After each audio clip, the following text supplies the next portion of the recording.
Hello, everyone. We are back finally. We bike. Little week hiatus. We're gonna get right into it. Hopefully y'all had a stress-free week as possible at least. How you doing, Regina?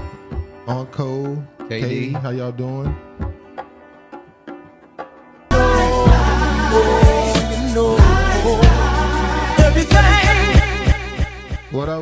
What up?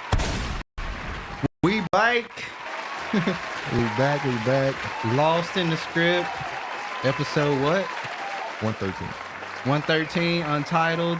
Scapegoat. How y'all doing? Shout out to Regina. Grand arrival on the Saturday day to the nations of gods on earth.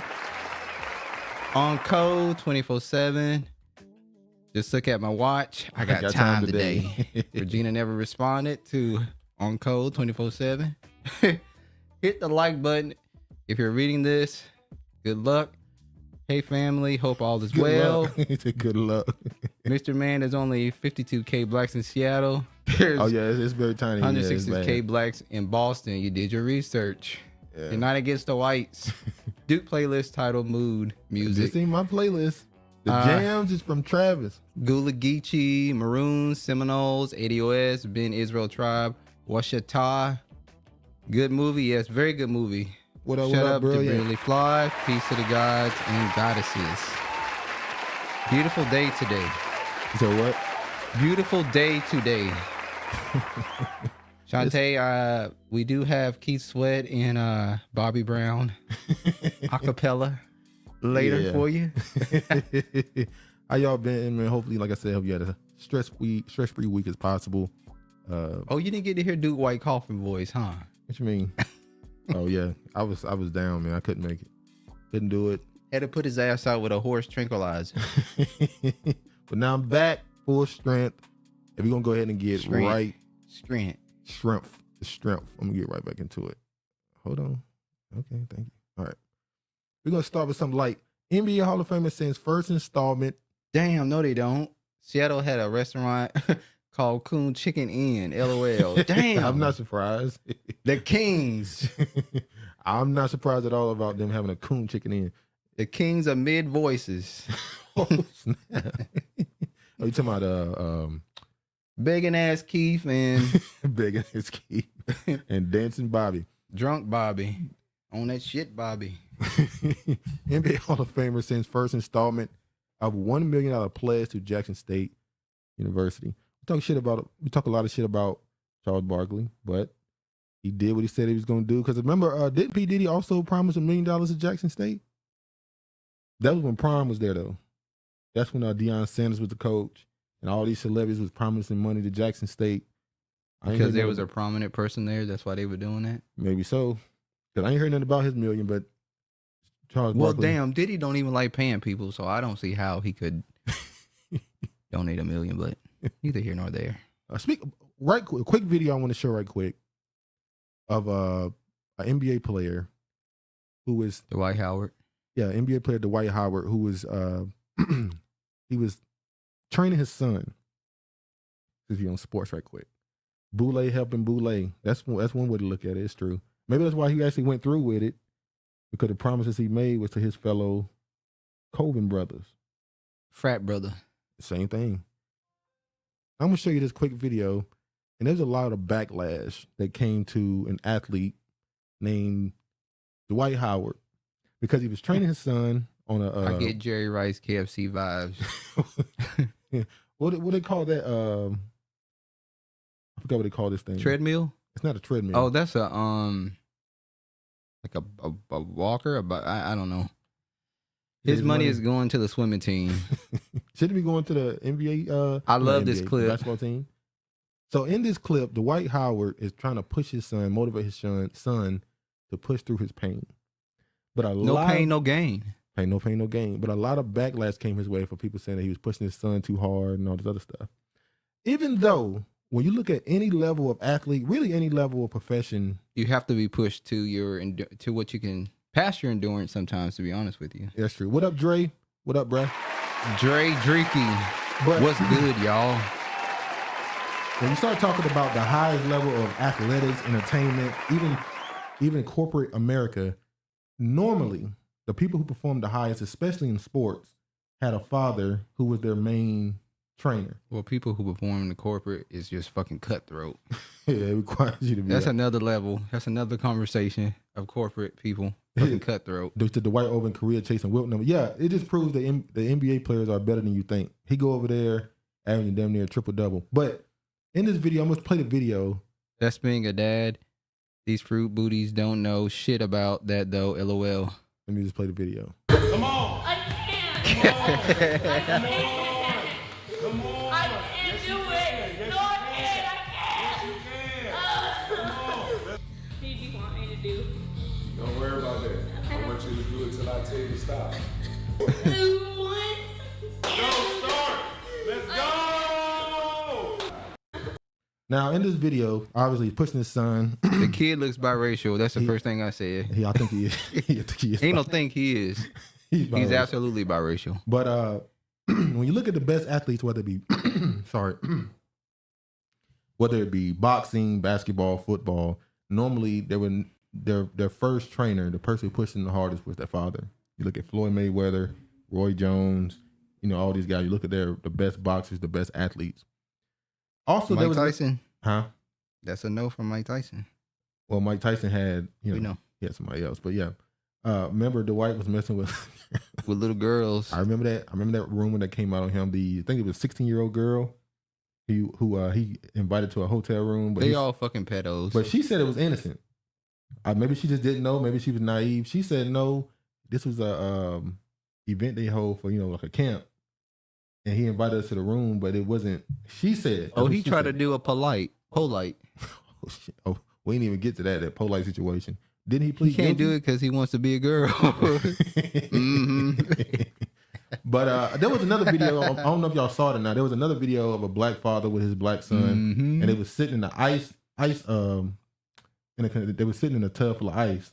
Yes. And the son was, he wanted to get up. He couldn't take it. And his father was like, just keep going. Don't worry about it. But the second time he was able to do it. He was able to endure it. And there was another video. There's this motivational speaker. It's a black dude. There was older black dude. He's a motivational speaker. I'm pretty sure y'all know who he is. He's pretty popular on the internet. He has like a martial arts class. And he teaches young black men discipline, control, emotional control, and all the other stuff. Which needs to be taught. And his son, he was trying to get his son to do something like some type of martial arts move, and he didn't think he could do it. He started crying. And he said the son started crying even more because he was crying. He was almost ashamed of crying. So he tells his son, don't worry about that. Let that out. You can get through this. You can do this, da-da-da-da. And he's able to, do the move that he told him to do. And it just showed that this type of what you call parenting is necessary, but it's so frowned upon and attacked nowadays that most people don't have access to this type of parenting. Also with the lack of, fathers in the household and all that other stuff, these type of things create warriors. This creates the best version of people. That's true. But a lot of kids, unfortunately, don't have access to it. Looking like love, real love. I seen that video, Duke. Yeah, Shout out to Kiefer. What up, Kiefer? Amen. Let's get that collection plate around. Nigga, get it on that side. Nigga, get it on that side. But unfortunately, since we talk about the people who didn't get that type of discipline in their household, we got to go to the opposite side of it. I see y'all saying the board. And which team was this? The first openly transgender? Hold on. Which team was this? North Carolina? Damn. Wait. No, it's not North Carolina. That's where you from, I think. He's from there. That makes it even worse. I'm gonna read some of it. It don't tell the team. Shit. They really trying to hide it or something? Hold on, y'all. I'm sorry. Travis got me fact checking me before I say something. Carolina Panthers. Oh, Lord. Shit. It is Carolina. God damn it. Well, we got to take this L. All right, y'all. So the Carolina Panthers. The other side of this is that the slave masters did worse than the white. Hey, that's another way to look at it. Damn. This person, I am the first openly transgender cheerleader in the NFL. Despite facing negative comments, I don't let anyone steal my joy. And of course, no one is surprised that the first one of these people they put in the NFL to this do is dancing, mocking black men and black women. A black man. It's And mocking. That's when exactly we first what saw it's this, doing. immediately you was like, this is almost like they're obviously mocking black women, because we know for a fact that a lot of the cheerleaders in sports, especially NFL, Are NBA, predominantly white. the black women, it's a little bit harder For them to get on for them to get in. and so they of put course, a black man. a black man, they can just make him a cheerleader and just keep it pushing. Like this is, Also, I remember there was a story out of the Atlanta Hawks where one of the owners, I think he was trying to get rid of the team, because the same thing they had just had that team sale with the LA Clippers, when the owner just said that went on that rant, the racist rant. Yeah. Atlanta had something come out right behind it where the owner was like, "Hey man, Pom Pom's a new meeting. A nigga shaking my damn we head. all taking L's." That's a bad look. A real bad look. But the Atlanta owner, one of the owners, they made comments about how they said there were too many black cheerleaders. What? They said it's a little bit too many black cheerleaders, because most people who buy tickets We denounce you, LOL. most of the people who buy tickets to go to an NBA game are middle-aged Caucasian men. And they want to see white. They want to see young Caucasian girls. So they were like, the crowd's it's a little too many. The niggas don't wear, niggas who go to games in Atlanta, not really Atlanta Hawk fans. It's a lot of New York fans, Heat fans. So they're fans of other teams outside of Atlanta. Only recently has Atlanta become, their Atlanta sports teams been, really popular amongst the actual Atlanta people. But he's like, it's a little bit too many black people. The cheerleader's a little too black. We need this is getting a little too ghetto. We need to whiten up the place. I thought he was obviously trying to We get need springy hair. Yeah. Justine Lindsay. And it seemed like he chose the most, he tried to choose a name to make him the opposite of what he actually is. Made sports history by becoming the first openly transgender cheerleader in the NFL. The athlete, he's an athlete, initially faced backlash, but is now ready for her second NFL season. It's tough, man. This is the opposite of what we were talking about in the first video with Dwight Howard and all the situations, ain't it? The Wade. He would totally support Zion Wade to be doing that type of shit. That's a It good ain't the point. fucking opposite. He motivating his kid So for that lifestyle. a father's input in the household can go either way. It can go left or right. It can go either way. Regina said, y'all know, don't nothing pop off in this life unless the original Carbon folks headlining Exactly. first. Everyone else ain't going outspark, nor electricity, nor magnesium, nor manic since they fed off US. Sorry. That's true. NBA and NFL games are now photo ops for couples. 10 years ago, females weren't interested. Well, they've been trying to get the female audiences for a while. And it's also affected the commentary. They're putting a lot of more women in front of the Much versus ouch. Sorry, dude. They're putting a lot more women behind the microphone and all the other stuff, but we know what it is. Baphomet was the first transgender. Mm-hmm. You see the big booty basketball league. Oh, yeah, we're gonna talk about that. He said the big booty basketball league. Oh, we're going to get to it. Dionysus, is that it? The first I transgender. feel like I read about that before. I know that name. I think I read it about a mythic being. I know that name though. But anyway, moving forward. Nelly. LOL. Nelly sells half of music catalog for $50 million. What we thinking? Well, It sounds like some people out here either broke, struggling for money, or they know something coming, and I just that think catalog ain't gonna be. Well, we talked about this. We've talked about multiple artists who've done this, and every time we say this, they know that the music is pointless to own if you don't know what to do with it. I mean, you're trying to get it in movies, you're trying to get licensing to other people. Like, what are you going to do with the music? So I guess they feel like I don't have a company or something to maximize the potential of the music. So why not just sell it? Sell the catalog, get my money, and they do whatever they're going to do with it. But the songs he gave up, I was surprised. Nelly is the latest rapper to cash out on his old music for a large lump sum. And the Hot in Here rapper recently agreed to a deal with Harborview Equity Partners to sell 50% of his catalog for $50 million. XSL confirmed with the source close to Nelly on Thursday. The deal includes hit songs like Ride With Me, Dilemma, and Kelly featuring Kelly Rowland and Hot in Here. Uncle says, sold his name. They own your name. Going outside. The first person I found out sold their name, because I didn't even know that was a thing, was Muhammad Ali. Muhammad Ali. Regina know, like Bobby said, the shit over. Muhammad Ali sold his rights to his name. That's why towards the end of his life, when he was, he had Parkinson's, right? Ooh. Muhammad Ali. Was it Parkinson's or something? I'm not for sure. But, he had the ailment that he had. Yeah. He still was being pushed around in a wheelchair to go to certain events and all that stuff. He didn't own the rights to his own likeness. That's why he was forced to do that type of stuff. Nelly about to start doing Vax advertising like Juvenile did. Kiefer. Maybe. Vax that thing up. But they went through a couple artists that sold their catalogs. You got Dr. Dre, who sold his for $250 million. Future for 75. Metro Boomin, 75. Chuck D, undisclosed. Don't give a fuck about Iggy Azalea, 8 figures. They'll let you know that. Yeah. The Dream, $23 million. Timberland, undisclosed. Lil Wayne, $100 million. If I'm not mistaken, he sold like a fourth or half of his catalog. Don't know who the fuck. I don't know who I don't that know is. who Murder Beats is. I think he's a producer. Zaytoven, I know I him. don't know who that is. Undisclosed. Manny Fresh, undisclosed. Logic, 8 figures. Don't give a fuck. Nelly, 50. Wiz Khalifa. So a lot of artists are selling their catalog, and it's not just the hip hop. This is just they talking about hip hop, but it's a lot of pop. Or a lot of them selling their catalogs and just getting different rid of genres of music. So it is what it is. Oh, the topic about hip hop. Since we on that right quick, let me jump to this right quick. All right. So a few months ago, the topic about hip hop, really, we say last year or a few months now. I said a couple years. Couple years, you think? The last couple years, the discussion about hip hop and the owner of it, who started and all this stuff. We went into this a few times. We're not gonna spend too much time on it, but shit over.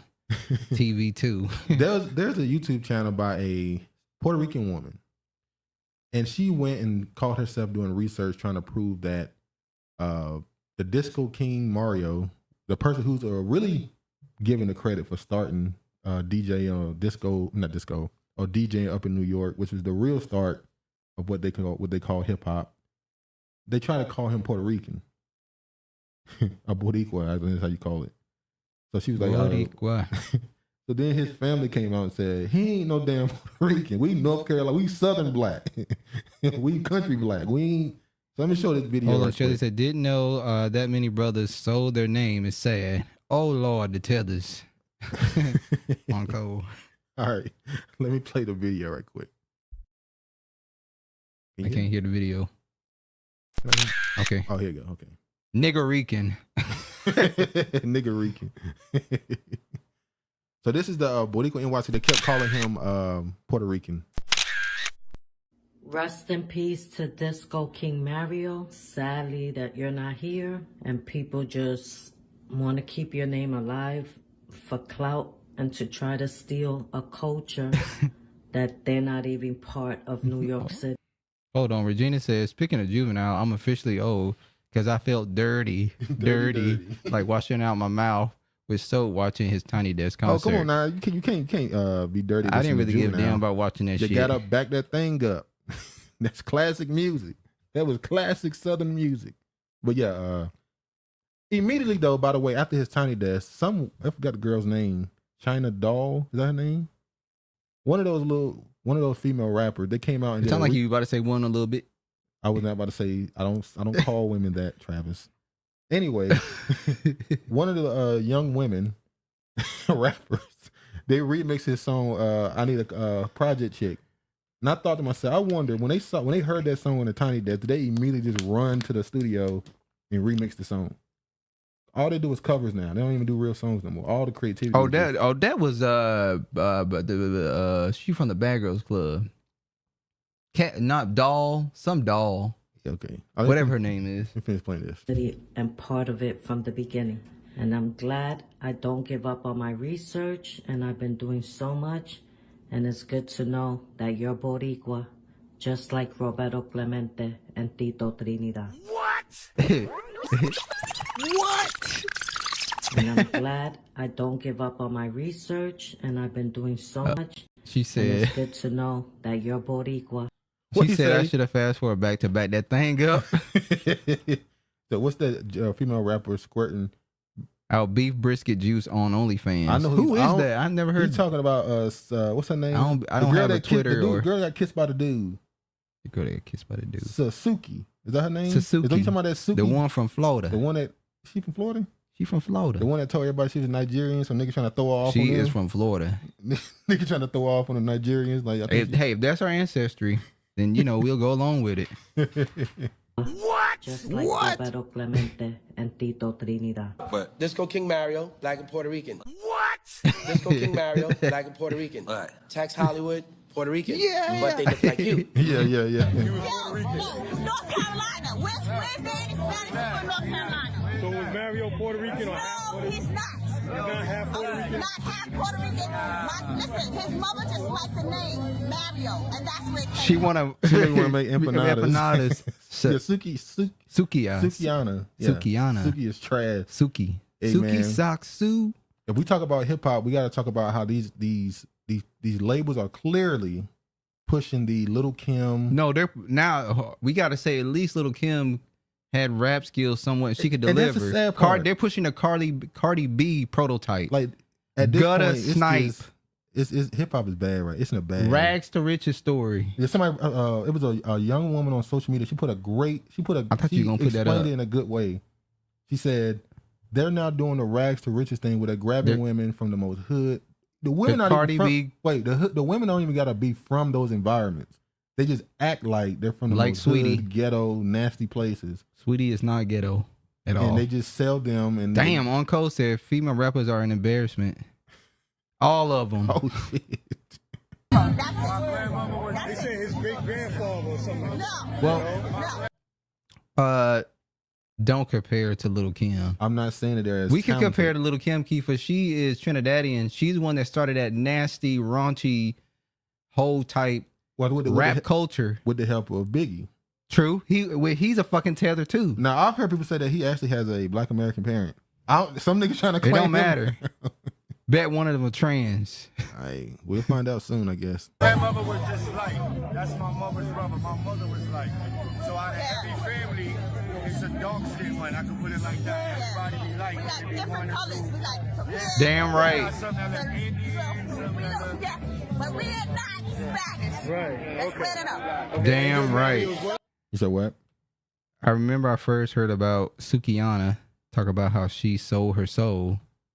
I agree. She got skills though. But she had whole like behavior, This is Keeper. who got the video from. Let me make sure I show. This is who I guess put the video Would you together. want one of your daughters to be like Suki? She was a Yes. rapper first. But yeah, now they're trying to prove other people are black or not Black American. But yeah, when you talk about hip hop right now, it's Well, there's a lot of Black Americans who try to come off as Spanish, like Genuine. I'm trying to use my shit. Look, y'all, when I'm saying that because I've never thought Genuine was Dominican or Puerto Rican. I just thought he was a Negro that had an S curl. when I was a kid, I guess I'll be around 8. Prostitution rap. Get the fuck out of here. I think I'll be around 8. I used to think Genuine was something else. I didn't know what he was. Just like you thought I spoke Spanish.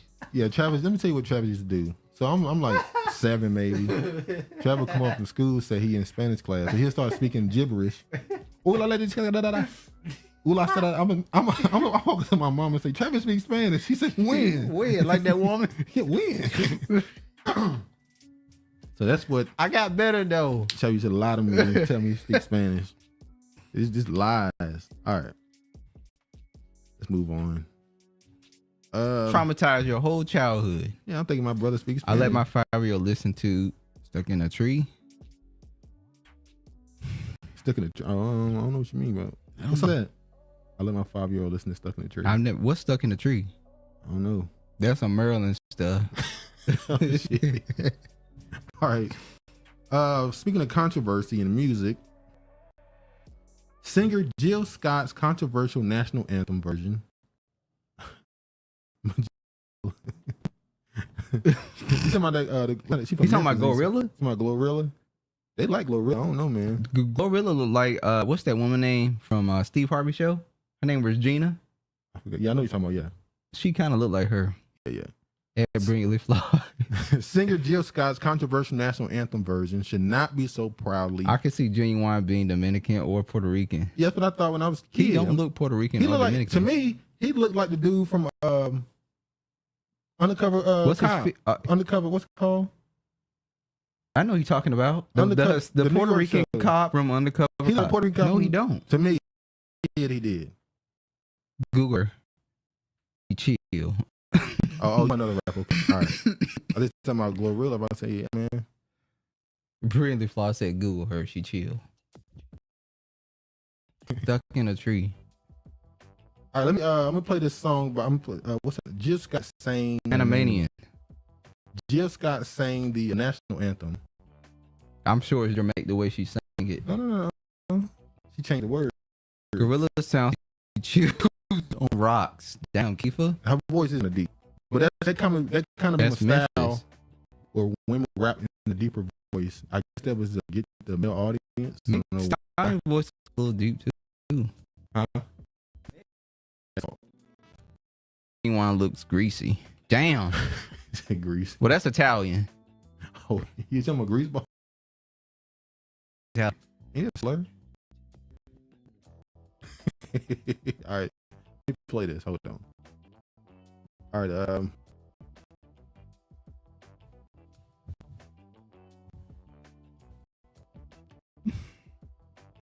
okay.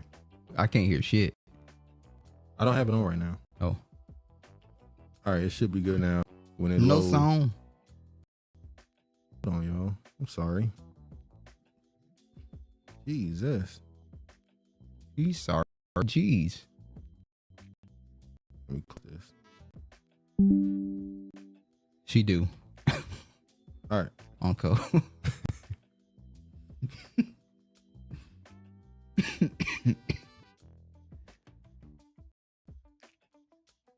What's on?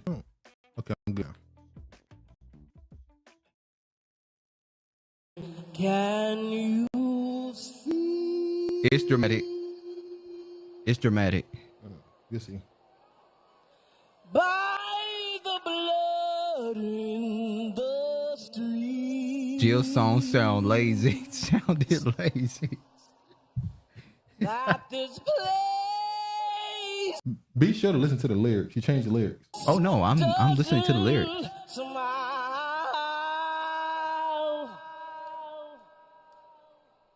Jill was talking though. She was. Colored child.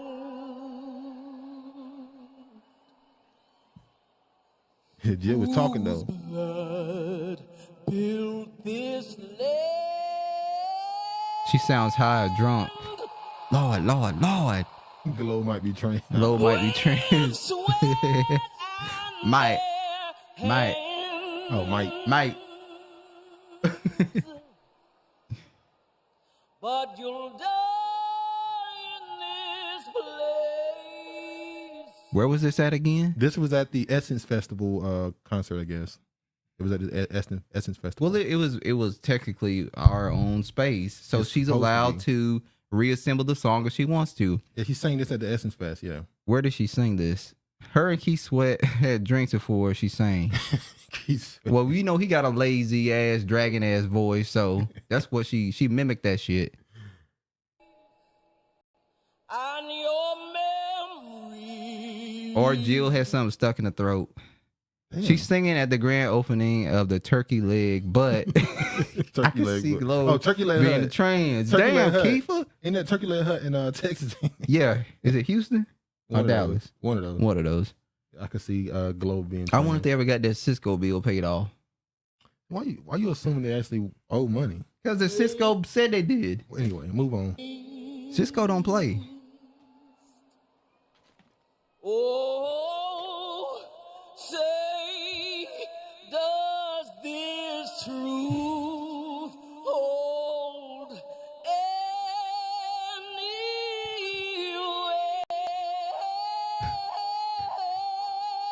weight? Her eyebrows look off. This is not. All right, I played enough. You get the point. She changed the lyrics. I think she did a good job reassembling the lyrics and putting her own twist on it. It was beautiful. Could have been a poetic almost. Anyway, this white dude pissed. Oh, okay. He said, this abomination against the national anthem should result in Let it go, immediate let it revoking go. of citizenship. If you don't love this country, leave. So you fucking leave. We ain't going no fucking where. We built this shit. We built it. we brick by brick. we don't die. We motherfucking multiply. We ain't going nowhere. Nah, we definitely die. We come back in threes though. All right. So she sang that national anthem at the Essence Festival. A lot of backlash came her way. She got a tattoo of a hammock garden. Oh my god. Lee just got along. People made a lot of comments about her dressing. She's a mother. Some people defended her, but a man said, "Look, man, I don't want you out there dressing I like want you that. dressed like that." You just had a kid. I was supposed to have sat your ass down for at least. He did sit her down. She deserved it. Listen, Keke said, "Thank you. This baby has blessed me with ass and titties, and I'm about to go out here and show this shit." And when she got back home, he should have. But she did this before. Y'all remember that? He's supposed to put in work. Y'all remember that video from? She was wrong for her behavior. She was absolutely wrong for her behavior. Do y'all CB remember and that? Usher. Y'all remember that video from like maybe 6 years ago where she was walking in California with like really, really skimpy booty shorts. This one she was really skinny. Yeah. And I'm like, so this ain't new for her. She's done this before. And everybody assumed, well, she's trying from her Disney image. I think them do try to get away from that Disney image. I mean, you got a baby now, so we know what you've been doing. So you ain't got to show us. We got proof for the concept. We know what you're doing. You ain't Disney no more. Keke been Keke been fucking. laying it low and spreading it wide. Many didn't teach you that. Yes, many did. Many We not saw didn't what teach- Disney teaches. Disney teaches a lot of shit. Okay, you're right. Many might have taught her that. Many might have taught her We that. don't even want to talk about what Disney teach. They on some perverted shit. Speaking of another critique of how people are dressed, India.Arie elaborates on critique of provocative Essence Fest performances. So India.Arie came out and she spoke against Meg Thee Stallion. What's the other one name? She was dressed In a skin tight leopard suit. Keke Keke Shepherd Shepherd. had more class. Who Keke Shepherd? I know that name. Keke Shepherd. Is that a gospel singer? I think that's what you're talking about. That Shepherd. Okay. I don't think her name was actually Keke though. Maybe it was. Maybe it was spelled like that. I don't know. Anyway, India.Arie said Meg was Thee absolutely Stallion right. and Janelle Monáe, they didn't represent themselves The well Thought Awards. at the Essence Fest performances. She said they was dressed very provocative, and they did not represent black women or the In a black positive community light. in a good light. And she's absolutely correct. She got backlash. She said, "I am an old school, long time affirming voice for women. My record speaks for itself. I love humanity, even all the bullshit." She said, "But I also do this work. My whole adult life, the work of uplifting and loving and affirming, supporting the wellness of black women and all the people at large. How effective I was, I guess, depends on who you ask. But for 20 plus years, I ran 100 miles an hour at all times." Hookers. At all times in the name of healing. So when I see something that sparks my personal mission, I speak it. So basically spoke out against them, said it wasn't the way you should dress. We know. And we're going to tie this to the Keke Palmer story. The story about the big booty Boats and basketball hoes. league. We're going to tie this to the scapegoat question. Who is to blame for how we carry ourselves in media? I think she's beautiful, but she should have more respect for her Relationship, married or not. I agree. I think That's another thing they were saying. Keke Palmer is beautiful as well. There's another thing they were saying that because she's not married, he shouldn't have no say so. It's funny because your great grandma said, if you marry me, then you have the responsibility or you are allowed to ask where I'm going, where I'm at, all this. These things is in your, saying for her. Then your mama said it, put a ring on it. I think women now say put a ring on it, but they don't actually mean you get the access that you should get with marriage. You should present yourself how you would act if you were in a marriage. Well, there's some women who say that I'm not going to act like a wife until I'm actually a wife. They say, That's why you will remain they say I'm not going to act like not a wife. being a wife. They say I'm not going to act like a wife as a girlfriend. Oh, they're going to try to use that why buy the cow, we can get the milk for Yeah, free yeah, bullshit? yeah. No. Get the fuck out of here with that bullshit. So, you know, as I said, the scapegoat question, who is to blame? Is there blame to be given? For To how who? the men Claire and women- Huxtable would never. Every fucking Claire Huxtable It's would funny never. about Claire Huxtable. So Keke Palmer is the one who made comments. Yeah, she about her said being Claire bougie. Huxtable bougie. Yeah. So now it kind of goes full circle, don't it? Now Claire Huxtable was bougie, but We this don't know was- what Claire Huxtable was doing out here in her teens, though. We don't know what she was doing before her and Cliff got married. Are we talking about the character or actual person? The character. Oh, The actual person. What you talking about? We We don't don't know know at anything all. about her. look, we know Her what life. we know what Bill was doing. What it was allegedly doing. Don't do that. We'll see allegedly fine. I'll use that too. Don't do that to that man. We'll throw that. We'll use that as a scapegoat. Go ahead. Go ahead. There you go. All right. Putting crimes on a black man. That's what you do. I ain't put no crime on them. They put the crime on them. Standards. Exactly, Brinkley Floyd. Standards. They have none. All right.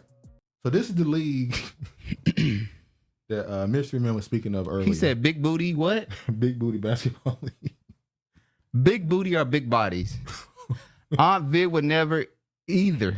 Which Aunt Viv? The black one or the dark skinned one or the light skinned black Viv? Which one? Disrespecting light skinned Aunt Viv though. Which one would never?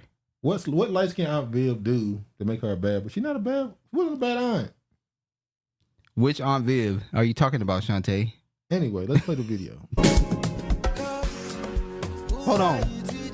Harriet wouldn't either. Harriet would never off of the watch that shit. Off of Family Matters. Harriet would never do some shit like that. Carl?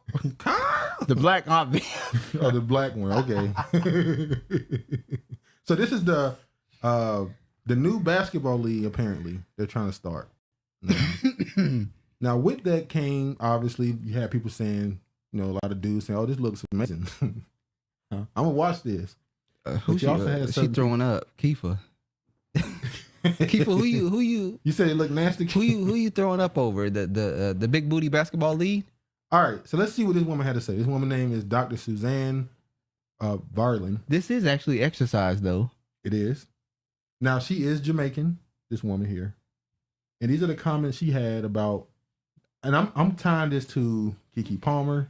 I'm tying this to India.Arie's comments about how they were acting at the Essence Fest in this basketball league here. She said, "Black patriarchy, the comfort of black culture using black women for profit. Black culture acclimated to not standing up for and protecting women from systematic abuses." Now, her first comment is obviously about this is cultural.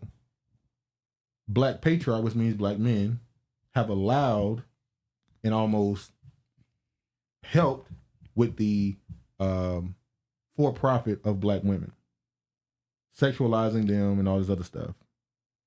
Ass rubbing on me. I just saw ass and nose. Nasty. Claire raised with both mom and dad, so They don't got nothing to do with people out here thoughting. There's thoughts out here that raised with their mom and dad. now look at this. He said, this is albeit when black women do not proclaim their womanhood and insist on being classified as black and not woman. So she's making the argument that black women shouldn't see themselves as black before women. That's what? She said black women should see themselves as a woman first and then black. That's feminist That is. talk. She said near impossible. Sweaty booties, LOL.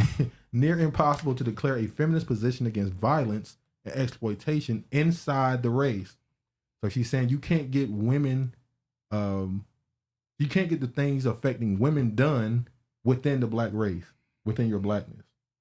You have to do things for women outside of your blackness. That's feminist talk. It is. This basketball league is an extension of hip hop culture and the result of black patriarchy selling their women out for profit in any and all industries. But who on the team? We'll see. Now, yet again, black women exploit in yet another industry. It never ends. Now, I'm going to ask you this question. Do you believe that hip hop... Oh, fuck. What up, George is in the George? building. Man, overslept after working 60 hours from 6 p.m. to 11 a.m. What a worker. Working hard. Now, I'm asking you a question. Is she wrong to say that hip hop has influenced the actions of black women? You saying hip hop has caused black women to be out here It has promoted a certain image dressing like within- whores? It has promoted black women in a certain way within hip hop. Is it possible that that's led to that being normalized in our culture? Somewhat, yes. I can say yes. So women getting half naked wearing booty shorts, walking around outside isn't really seen as a bad thing because it's in all the music videos, or was at least. But black women are not really in the music videos anymore. I'm not So- talking about. You're talking about culturally. The culture's already shifted and changed. True. So when we look at Keke Palmer walking around, she has a child at home and a boy and a man she's dating, Half but she's naked. walking around her ass out. Is that not a cultural thing at this point? Not all I'm black not women saying- have accepted that culture, I'm not though. saying all have accepted it because let's be honest. Is it a majority or is it a minority? I wouldn't know. My point is, if you go man to man, different dudes accept different things. We have no standard across black men. Well, that's why we have to get a standard. So this dude who's dating Keke Palmer, who said, I don't want my wife or my girl, my baby mama, the mother of my child walking around like that in public. You have another black dude that'll say, I have no problem with it. Yeah. So the woman can just go to another dude who agrees with the way she want to be. That's cultural now. True. And then you look at it, look at the performances of all the hip hop. Like there used to be a difference between a hip hop artist and an R&B artist. Now it's kind Now of it's kind of blended. Where they dress, act, carry themselves. There was a certain level. the R&B artist wants to seem more hip and masculine, so he is now like Chris Brown raps and sings. There used to be a time when a R&B artist, the thing you, especially as a male, it was about smooth. So did hip hop destroy R&B? Well, now we asking the question: did hip hop destroy black culture? I'll say later on down the line it did. Because Brittany Flores said that locker room smell on another level, for real, for real. Y'all still talking about the women asses. I don't know. It might smell like lavender in there. Why y'all assuming them sisters stink? I know that. Well, I didn't assume shit. That's what Brittany Flores said. He said like them Indians. It smelled crazy in there. It smelled crazy in there. AI is going to take over all music soon. Niggas still looking for a run back versus them Indians too. Black culture is for sale. False flag on another level with AI. Well, you say it's for sale, but it seems like it's already been sold. It is. It's been sold. Hip hop been sold. So when I see this lingerie league, they got a football lingerie league. Yeah. What? Oh, nothing. I have nothing to say. Now this is the owner of the league, right here. It said the owner of Buns and Basketball, a black woman named LaShawn Elliott, took less than 3 minutes to find the information. She responded, "I made my point, Nelson. Her business model is still designed under black patriarchy, selling black girls in a way that the culture believes will sell." Well, now this is where I disagree with her completely. Is it about selling black girls or the sex in general? We've been told since you could read, since you could hear, since you watch movies and anything, they would tell you sex sells. True. So, what'd you just do? Accidentally deleted it. Now he gonna be on my ass Who'd like you white delete? on rice. The comment. Oh Lord, it was an accident. He didn't mean to delete it. What you got this remark for? Huh? You had that mark. Oh, he said, I don't claim this BS as hip hop or R&B. Well, it is what it is now. You can't, just because you don't claim it, I mean, Oh, we can most definitely not claim it now. they ain't gonna stop from being what they said it is. If you're an artist that's ever done hip hop, It's not culture. It's pop culture. Shit's sad. you think it's just pop culture now. Why she look like what's her name? Who? My neck, my back. Oh, Kaya. Kaya, yeah. Oh shit. Now I don't know if y'all seen. So Keke is canceled.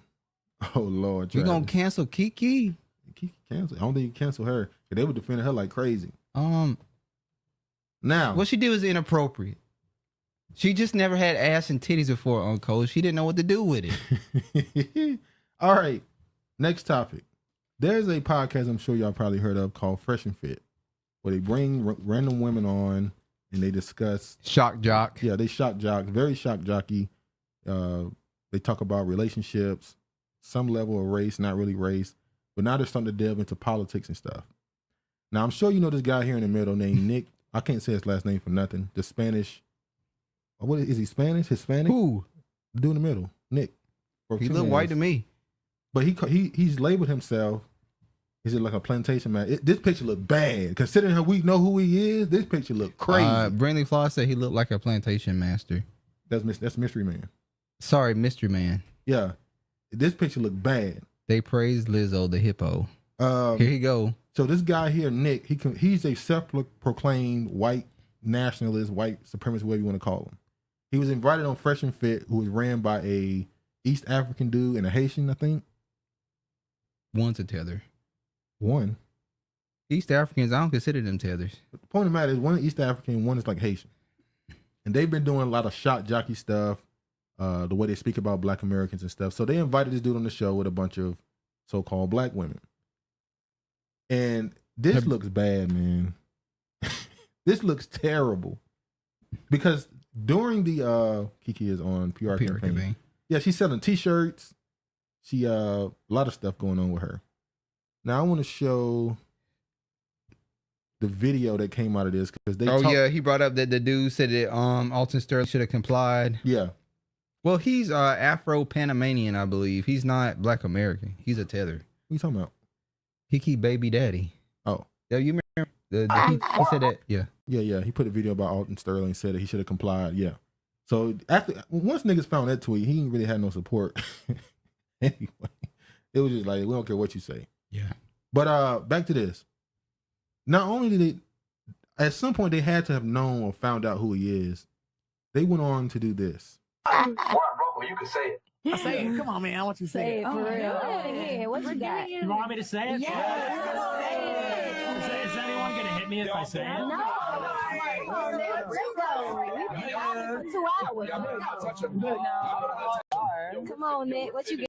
So Fresh and Fit are idiots. I wish their show would get canceled. They're shock jocks. So, but you know what? Why is nobody calling out the fact that the Fresh and Fit podcasters also allowed him to say the N-word on this platform too? That's what they are saying. Okay.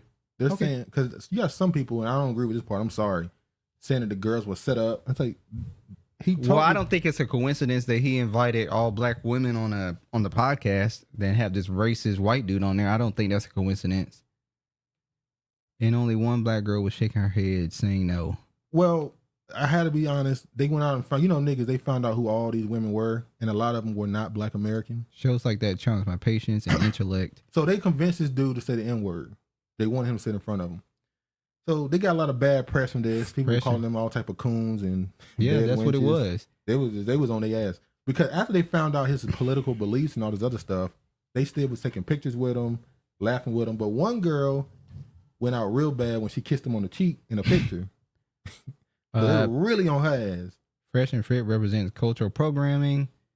Fresh and Fit dressed up with white hoods on. Yeah, they call black people monkeys. They did all that kind of crazy stuff. They aren't black. That's why they don't care about him saying. Yeah, I think most of them were Haitian American. Some look biracial. Yeah, a couple biracial women. Black women are the sheep for white cattle herders. Fit is racist. Well, they both of them, But this right here, so the girl who ended up, the girl who in the green. She's Haitian though, right? Yeah. The girl right here in the green, she went, because they was on all of them. They found all their social medias. It was like, it was on. Now, somehow this story kind of went under the radar. This happened 2 weeks ago. And I ain't seen no think pieces. I ain't seen nobody really speaking on it. Who you, when you say think pieces, who were you wanting to come out and have think pieces about this? The academic bougie, I guess you would call it intersectional feminist.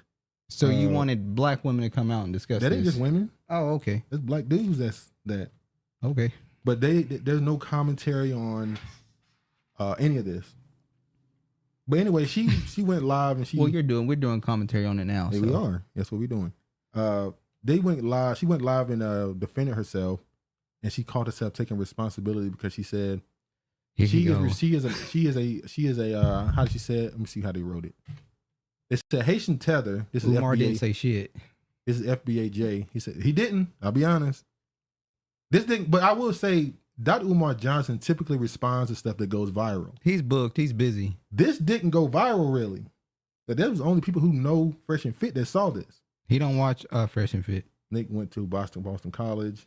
Well, no wonder why. But Haitian Tether who kissed... Travis riding Duke Jock for commentary. What? Haitian Tether who kissed white supremacist Nick last week while encouraging him to say the N-word says she is taking full accountability because I represent all black women and black people in general. Honestly, because that was my mistake too. Because I wasn't thinking about if I post this, the backlash that I was gonna get. I had a conversation with my brother who definitely brought me down to size and made me understand that I represent everybody because I represent all black people because I'm a black woman. I'm a black woman. So I represent black people everywhere the fuck I go. Maybe he was just like, no. I represent black people everywhere the fuck I go and not understanding that I am the face. It doesn't matter if I want to be the face. I'm responsible. I have to be responsible. This is that she's the face. She's not black. She's Haitian. She's an idiot. So, I think that's a new one. What up? No, the heck she doesn't. No point Dexter don't. But so that goes back to my whole Scapegoat thing. What does it mean? Damn rejected turtle. We're talking about rejected turtle. We were talking about how they're getting. We were talking about how they're getting a lot of backlash, and the Fresh and Fit people, they're getting backlash too. But I think it's become so. This is who they are. They do stupid shit like this. They don't give a damn. This is what they do. They're like, this is our platform. This is how we make our money. This is what we do.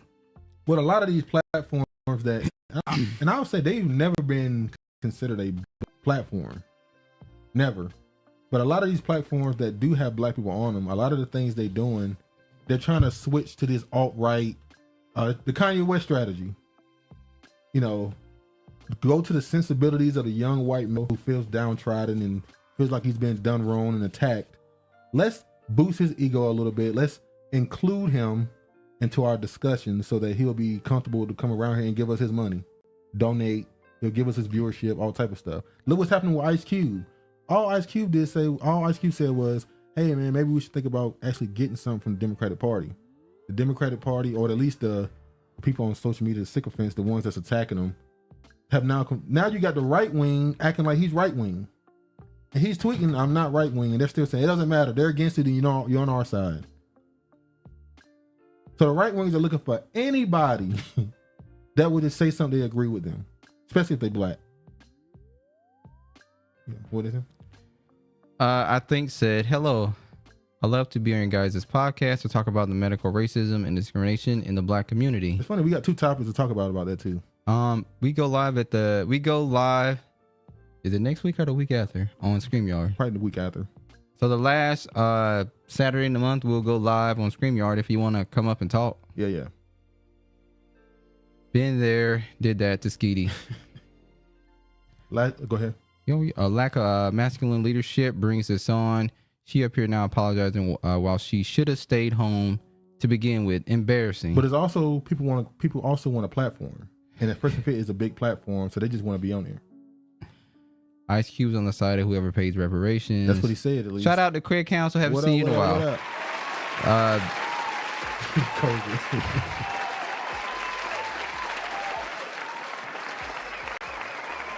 And this next story is a story I saw. I was social media. I saw Honorable Sienna. She found this one. Who not here today? No, she don't think you heard it.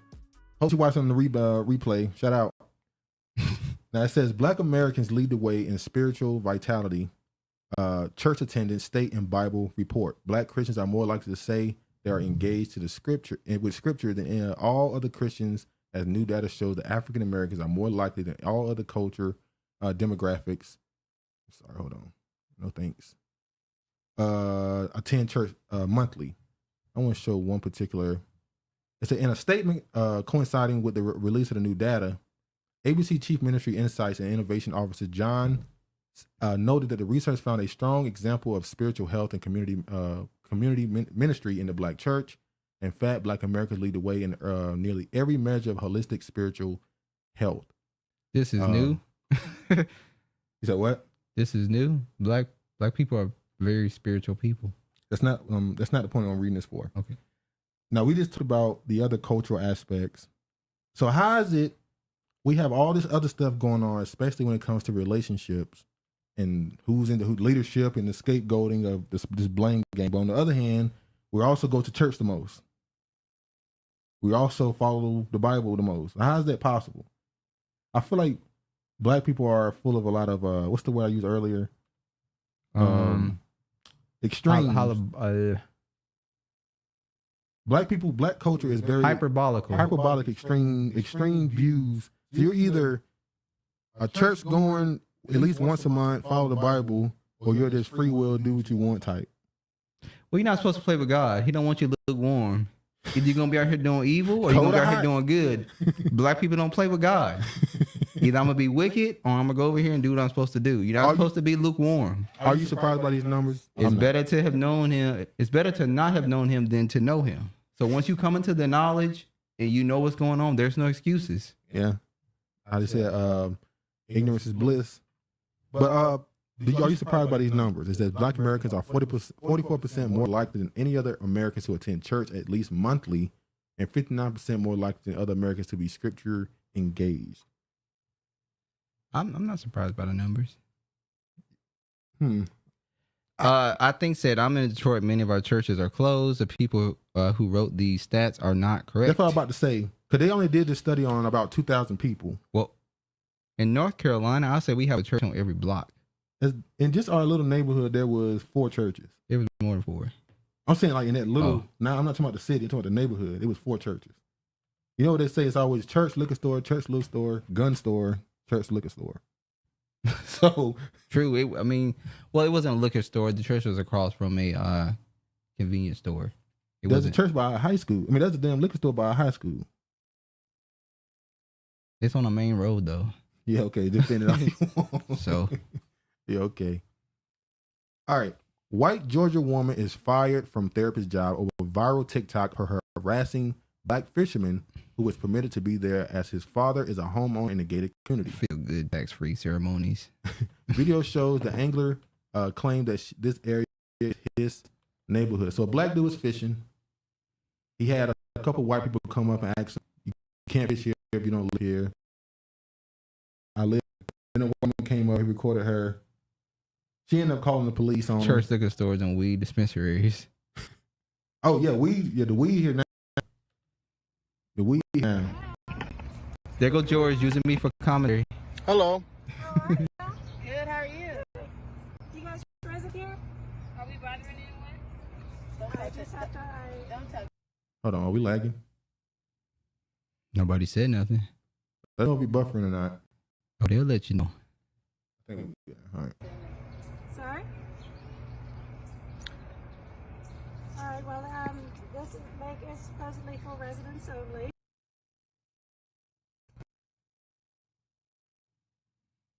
So, She's not. take a picture of your license plates and forward it on. Hey, so y'all hear what I go through, right? This the third person. Oh, He said we have closed churches on every block, marijuana places, strip clubs, and liquor stores and dialysis centers on every corner. It's funny, the liquor store and the dialysis center is on the same. Because everything they put in your neighborhood is because they know it's going to harm you. And we're going to put this building here because this is where you're going to have to go when you're injured. It's just a cycle. This the third person. I'm in my own neighborhood, and a white person came and bothered me while I'm fishing. Another white person came and bothered me while I'm fishing. This is the third time. She's like, "Oh no, I'm not giving you permission to film. This is my phone. I can film and do whatever I want. I study the law. I study the law. Thank you. I'm sorry. Hey, well, don't leave now. Do you want to say, hey, do you live here? Where you live? Where's your address? Where do you live? Where do you live? This is unbelievable. Where do you live? Why? What's your name, by the way? Because at the next meeting, I'm definitely going to mention you. She said her name was Karen. It's okay. She said her name was Karen. My name is Karen. wait. Matter of fact, let me turn this. Now, he said his dad lives in the community. So does that justify him fishing in the community his dad owns a home in? I'm gonna say this: why don't black people research their area before moving into an area? What you mean? You assume he didn't research it? He couldn't have researched it. How? Get to know the people in the area before. I mean, I don't want to go live around white You people. mean going to meet your neighbor and all that stuff? Yes. Well, people don't meet their neighbor. Most People don't- do. People most in the don't know South, people still meet their neighbors. Most people don't care about their neighbor. Most people. I don't think most. I people, care about my neighbors. Do you know your neighbors? This is different. See, This See? is You hold just on. cut yourself. Look at This you. is the city. Bleeding now. This is the city.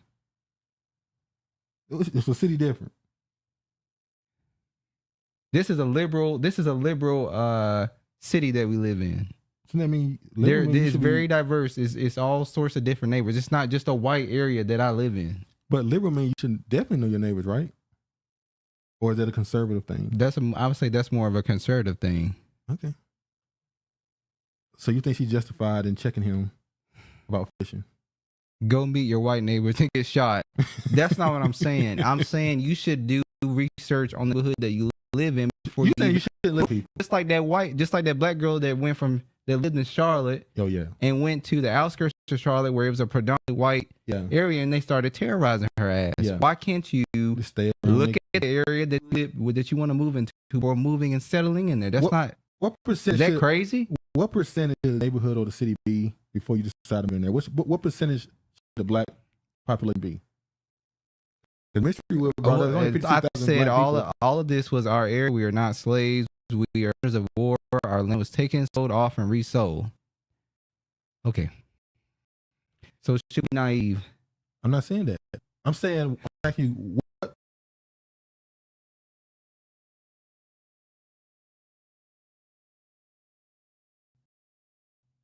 I want to be black. So what's that percentage? Is it 80? 90 if possible, 100 if possible. Okay. So you just gonna move into a neighborhood I didn't say- blindly, not do any research on it, not see who your No, I agree neighbors with are that. or who it's populated by. I agree with that. Okay. You should know who lives in your neighborhood. I agree. Okay. Struggle time again. Is he saying we buffering? Travis, sure be skipping real comments. His white zaddy telling, I'm not reading that bullshit you be talking about, George. You always talking about some bullshit. I'm not reading that stupid shit you be putting in the comment section. Travis, don't do research. Are you happy now? I said it. Damn, what's wrong with you, George? You just fuck up everything when you come here. Oh, You say the same shit over and over. Damn. That's what you do. Eat a duck. I don't eat duck. It's greasy. Not supposed to eat it. The shit choppy because Travis is a black hater. No, you the fucking hater. I don't be saying shit about you. Look at how many damn times my name in the damn comment section because of you. I like elevator music. Okay, we'll get that elevator music for you. A suspected serial killer has been arrested over the notorious beach murders on Long Island. The Post can confirm Rex, a married architect in New York City firm, was caught after DNA from the hair of a victim, Megan Waterman, matched that of his, taking investigators from a discarded piece of crust in January. The father of two, a former classmate of Hollywood actor Billy Baldwin, was arrested Thursday after cops had stalked out his home on First Avenue in Massapequa Park, Long Island, in the office of 385 Fifth Avenue in Manhattan. His arrest is tied to the so-called Gilgo Four, women found wrapped in burlap within days of each other in the late 2010, and not the other six who were later eyed as possible being connected, as sources said. So there's possibly 10 of them. Damn. Possibly 10 people he's killed. I guess we 10 women. There was another one too. What? There was another one they said was a serial killer. They found bones and shit in his backyard or something. How the hell do you kill? How do you kill 10 people and just go on with how does? That's why it's called serial killer. Well, I would imagine New York is also a very busy, busy city, so it's like maybe they don't got time to investigate each murder, or maybe these cops don't give a damn. These cops don't get the body out of their books as quick as possible. They don't want cold cases, so they'll find somebody to blame it on. I think said, do I have permission to post your guys' link and a pic on my TikTok. I'm in TTGL right now. I will talk about this podcast when I'm released. Oh, sure. No problem. Another story. Gotta ask. Another story. Spiritual healer featured on Oprah accused of sexual abuse. Thank you for asking. This was 2018. Oprah, stay around I'm about to say, pedos. Everybody Oprah is around turned out to be like some of the sickest people you could be around. Is Tyler Perry's gonna come out? Or we'll see. Now, Oprah had him on her show years ago, and in 2018, he was hit with all these abuse allegations. And officially now, he has been found guilty and has been sentenced to 99 years for raping that's how he girls got on Oprah. accused of baby trafficking. Now, the first thing I saw when I saw the story was the school she built in Africa. South Africa, right? Or was it Kenya? It was one of them. I can't remember. One of the When she African built the countries. school, I remember when she first built the school, I remember a lot of black people around us was like, why she didn't build a school in America? Well, thank God she didn't. But remember also, she was at the front of that campaign, Bring Our Girls Back. When the young girls over there were kidnapped by, was it Boko Haram or another terrorist organization?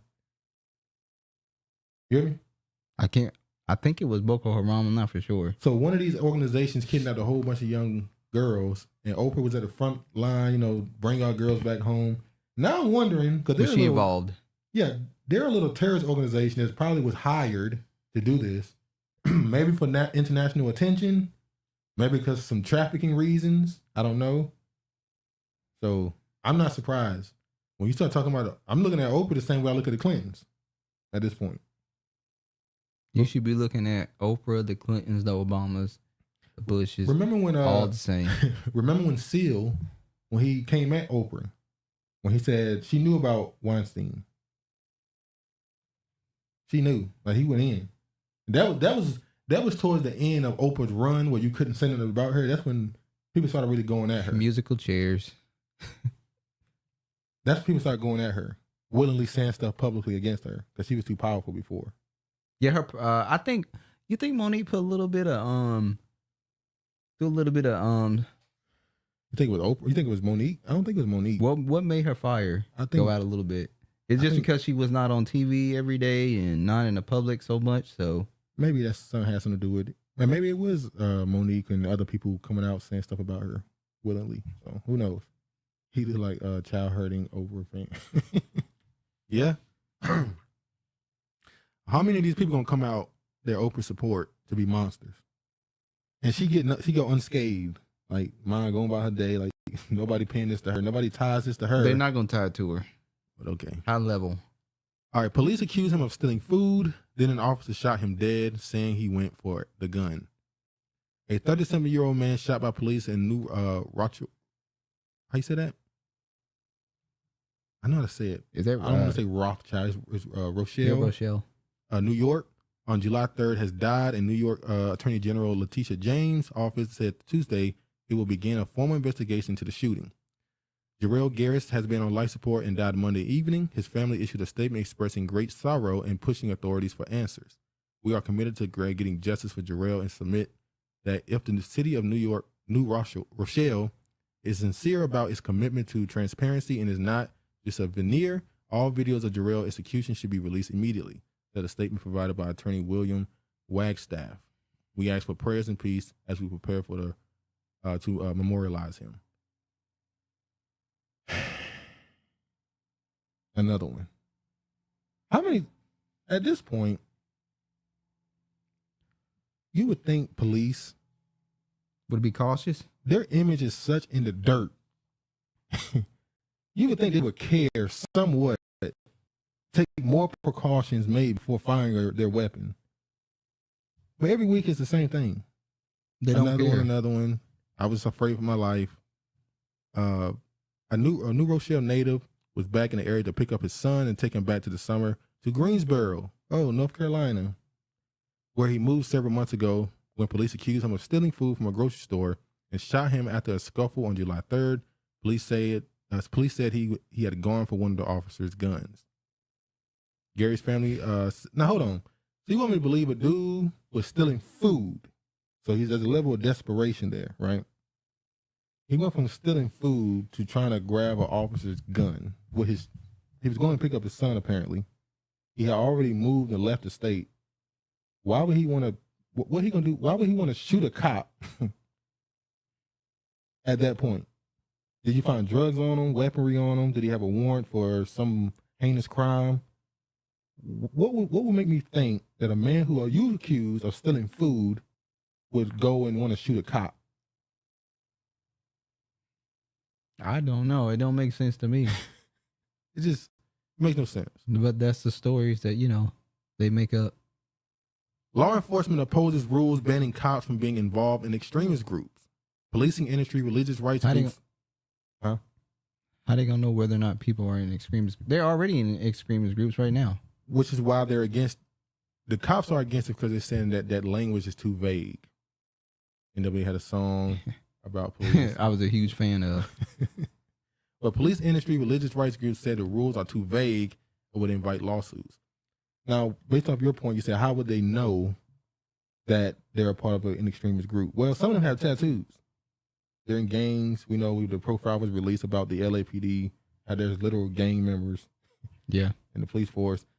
And I would imagine if they're part of any group that you consider alt-right, what's the 70 property law? If they consider a group to be a hate group, if you're on the list, then you shouldn't be on the law enforcement. You should be in law enforcement. So I guess they would go based off of that criteria. But then you can make an argument that you would then be able to determine what group is a hate group, because you can just go to the Southern Property Law and they can determine who's a hate group. So it could be anything. What's that group that they hate? They're moms for children, the school board moms.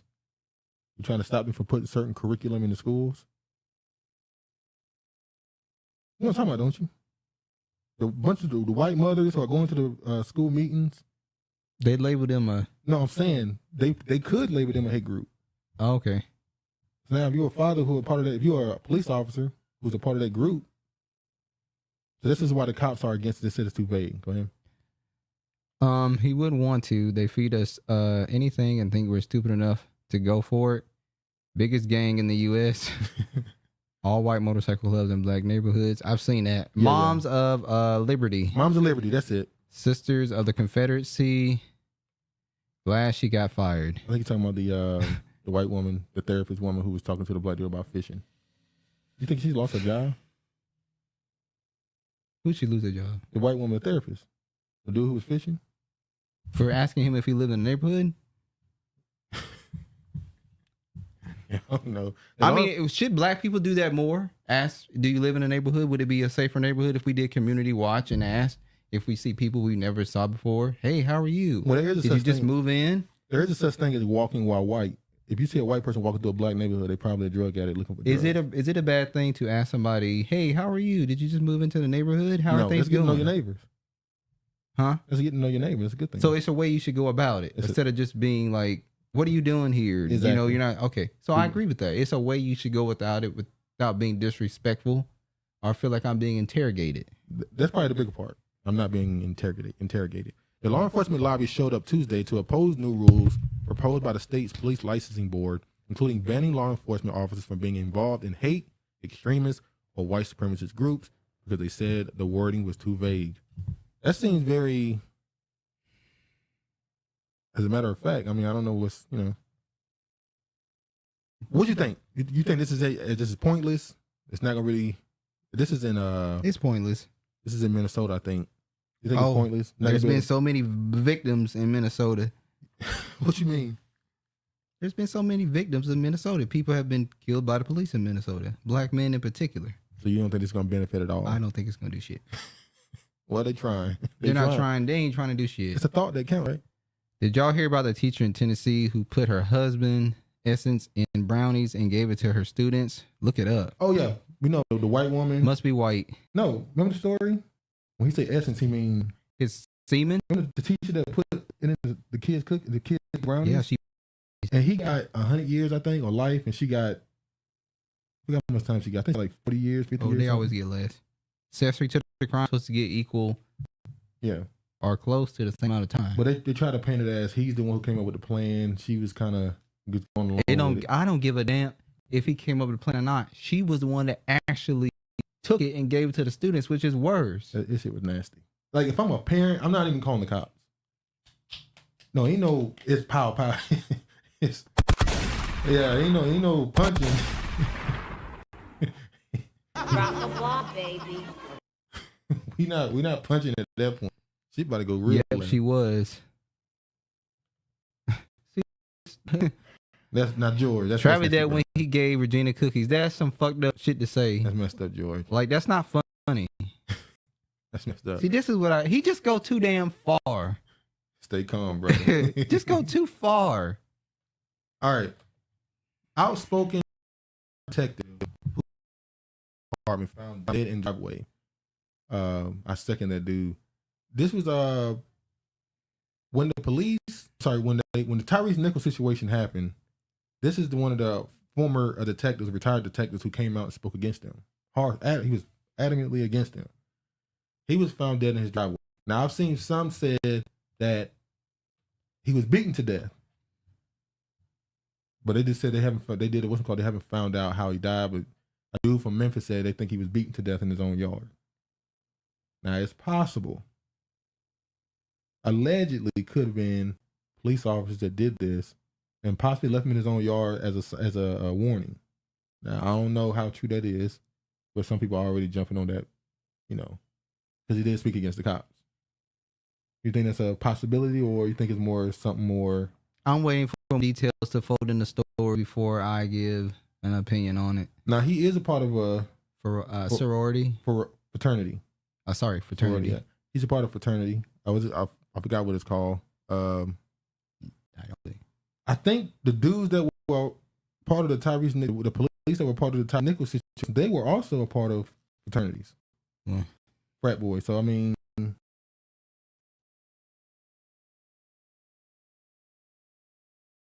found dead in the driveway. She was very outspoken about the murder of Tyrese Nichols and activist Amber Sherman.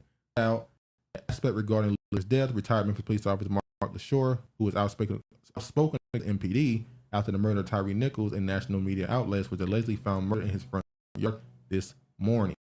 In 2001, to go back to school to work on his master's degree. He also pledged to be a member of the Omega Psi Phi fraternity and mentioned youth in the community and mentioned national headlines. LeSure spoke about shady practices when it departed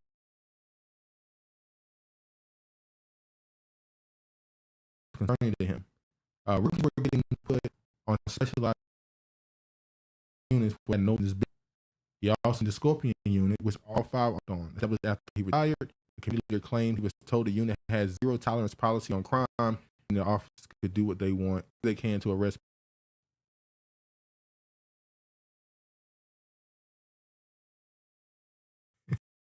Fuck. Now that's what's wrong with him. He was accepted into fraternity and all that, but something else that happened to him. And this is unfortunate.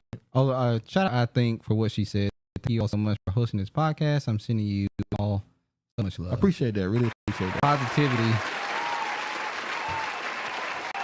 Not somebody that be on Reddit. All right. Choppy.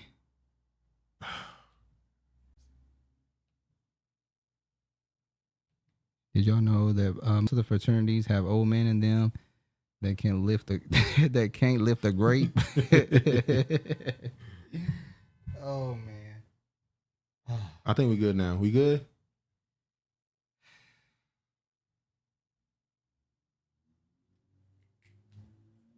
I think we're good.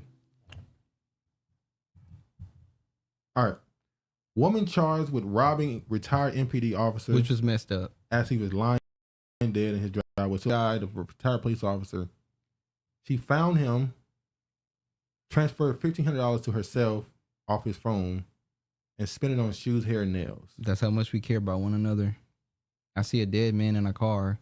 No, in the driveway. In a driveway, and I'm going to take money, send it through Cash App, and not even call the police to say this man is wow. Was he dead when she found him, or was he just down? Is it possible if she would have called the police, he could have lived? Maybe so. We'll never know, because she can more about getting her nails done. That's unfortunate. Sad story. Gucci. All right, moving on. Gunman arrested for Philadelphia mass shooting that left 5 dead and Black Lives Matter activists who wore women's clothes. This person, who they are connected to Black Lives Matter, apparently went on a shooting I believe they spree. lying. Huh? They're escape for floating her. Oh, they scapegoating her. She said escape floating. Trifling and petty. Scapegoat. There you go. That's the name. Thank you. I think that's the name.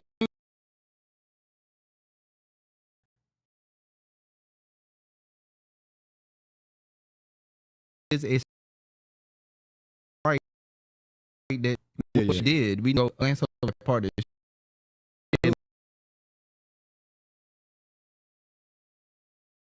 The police killed in his car Well, he wasn't in his car. or in the driveway. Wherever he was. He was.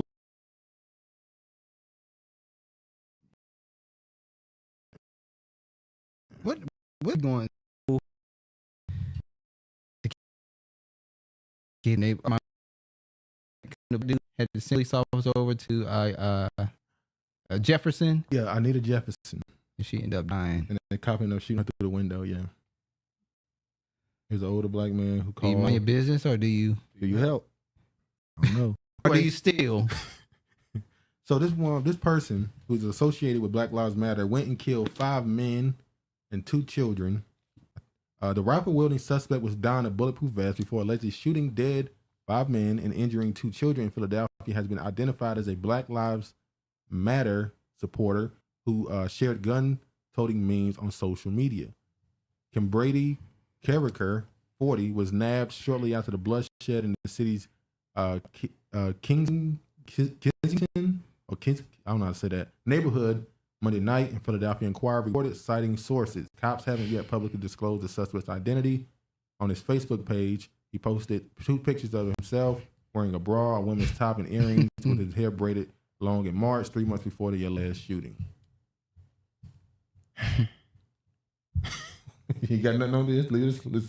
We said what happened. Let's move on. Oh man, this is getting crazy. It's getting dangerous out there. Another thing I want Getting dangerous out there. It's been dangerous out there. What you talking about? That's true. Another thing I want to talk about, because the term, since we're talking about Mr. Chair. Black Lives Matter and all that other stuff, this guy right here used the term colored people, and it sent, for some reason, it sent people into a frenzy like he did something against what they've been doing to themselves. How you mad at him for saying colored people when you say people of color all the time? So let me see. 24/7, all day, every day. Arizona. Well, Mr. Chairman, though, that There's was some people of color in the comment section. unbelievably inspiring. My amendment has nothing to do with whether or not colored people or black people or anybody can serve, okay? It has nothing to do with color of your skin, any of that stuff. What we want to preserve and maintain is the fact that our military does not be. I agree. When black people see a dead person, we will freak the uck out. It's only a tiny percent that was still no worse than a funeral home. Exactly. Hey, you ain't never lying about that part. They will rob you. They rob you blind at funeral home. Become a social experiment. We want the best of the best. We want to have standards that guide who's in what unit, what they do. And I'm going to tell you guys right now, the Russians, the Chinese, the Iranians, the North Koreans, they are not doing this because they want the strongest military possible. I hope my colleagues on the other side can understand what we're doing. Thank you so much. Mr. Speaker, it's going to be recognized to have words colored people. For what purposes generally seek recognition? I'd like to be recognized to have the words colored people stricken from the record. I find it offensive and very inappropriate. What's wrong with being called color people? We are colored though. It's wordplay, but it matters. We are not black, but we are indigenous. We are a social experiment. I don't have a problem with him saying, I don't get it. But I'm saying like these same politicians will say people of color instead of But black. you can't say colored people.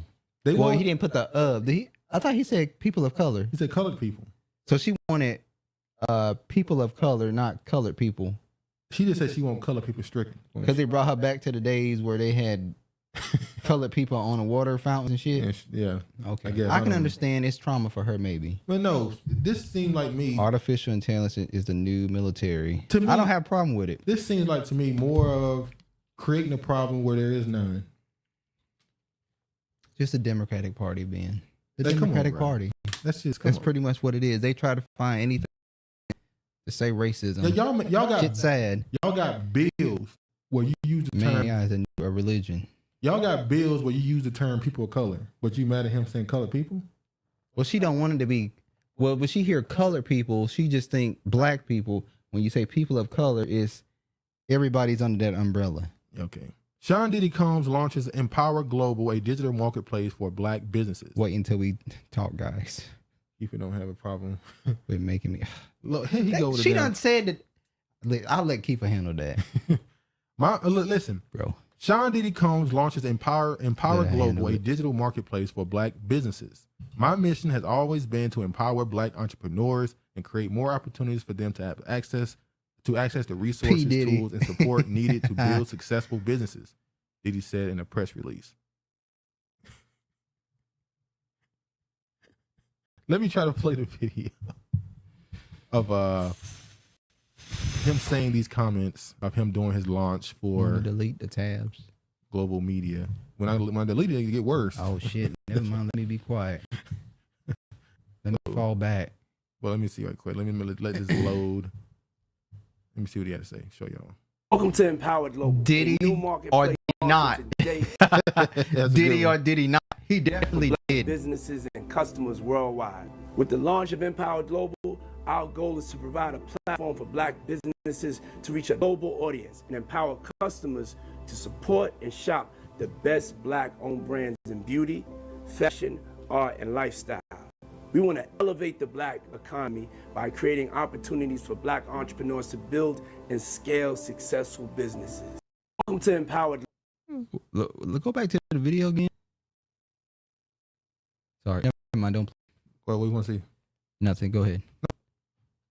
Just want to see. No, it's good. No, I'm serious. What It's did you good. want to see? I don't want to see nothing. Go ahead. Hold on. It's just gonna buffer more. So, scammer alert. All right. So this is Empower Global. Building black wealth starts with investing in black businesses and giving entrepreneurs access to the consumer needed to build sustainable companies that can strive. So it seems like he's focusing on is that grills, lipstick, and perfume. So he wants people to put their products on his marketplace. If I'm not mistaken, there's a bank. Killer Mike is a co-founder of one of the banks called Greenwood Digital Bank, and they purchased a marketplace from a black dude out of Atlanta when they kind of stole it from underneath them. But yeah, so this is what he's trying to do, the same thing here: create a online marketplace for you to put your product so that you can have it shipped through his platform. Ain't this kind of like trying to replace like eBay or something like that? You can put your stuff on Amazon too. Or Amazon, for that matter. This is the shop. What? You got the women's, men's, fashion for all, beauty. Are we trusting? Or you think they're gonna trust? How many people you think Hell gonna do no. it? How many you think do it? Because it is Diddy.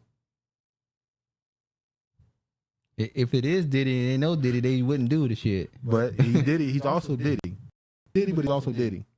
What you mean he's also Diddy? He's Diddy. He's P. Diddy. He's famous. Scam. He has access to a lot of resources. It go right, it go really right. But it can also go really, really wrong. If you choose to put yourself on a platform, that's what you choose to do. When we know Trust. that, I'm just saying, how many you think will do it? Take that chance. Yeah, just take Probably a chance. quite a dog. few. Take a chance. Chance with P. Diddy. He was once known. Y'all branches in the comment section if y'all want to use it.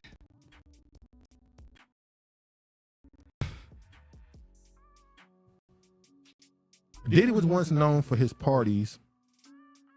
Better talk to Biggie's mother before you deal with Diddy, Mr. Man. Oh, look at lagging. Talk to Mace too. It's lagging. Oh.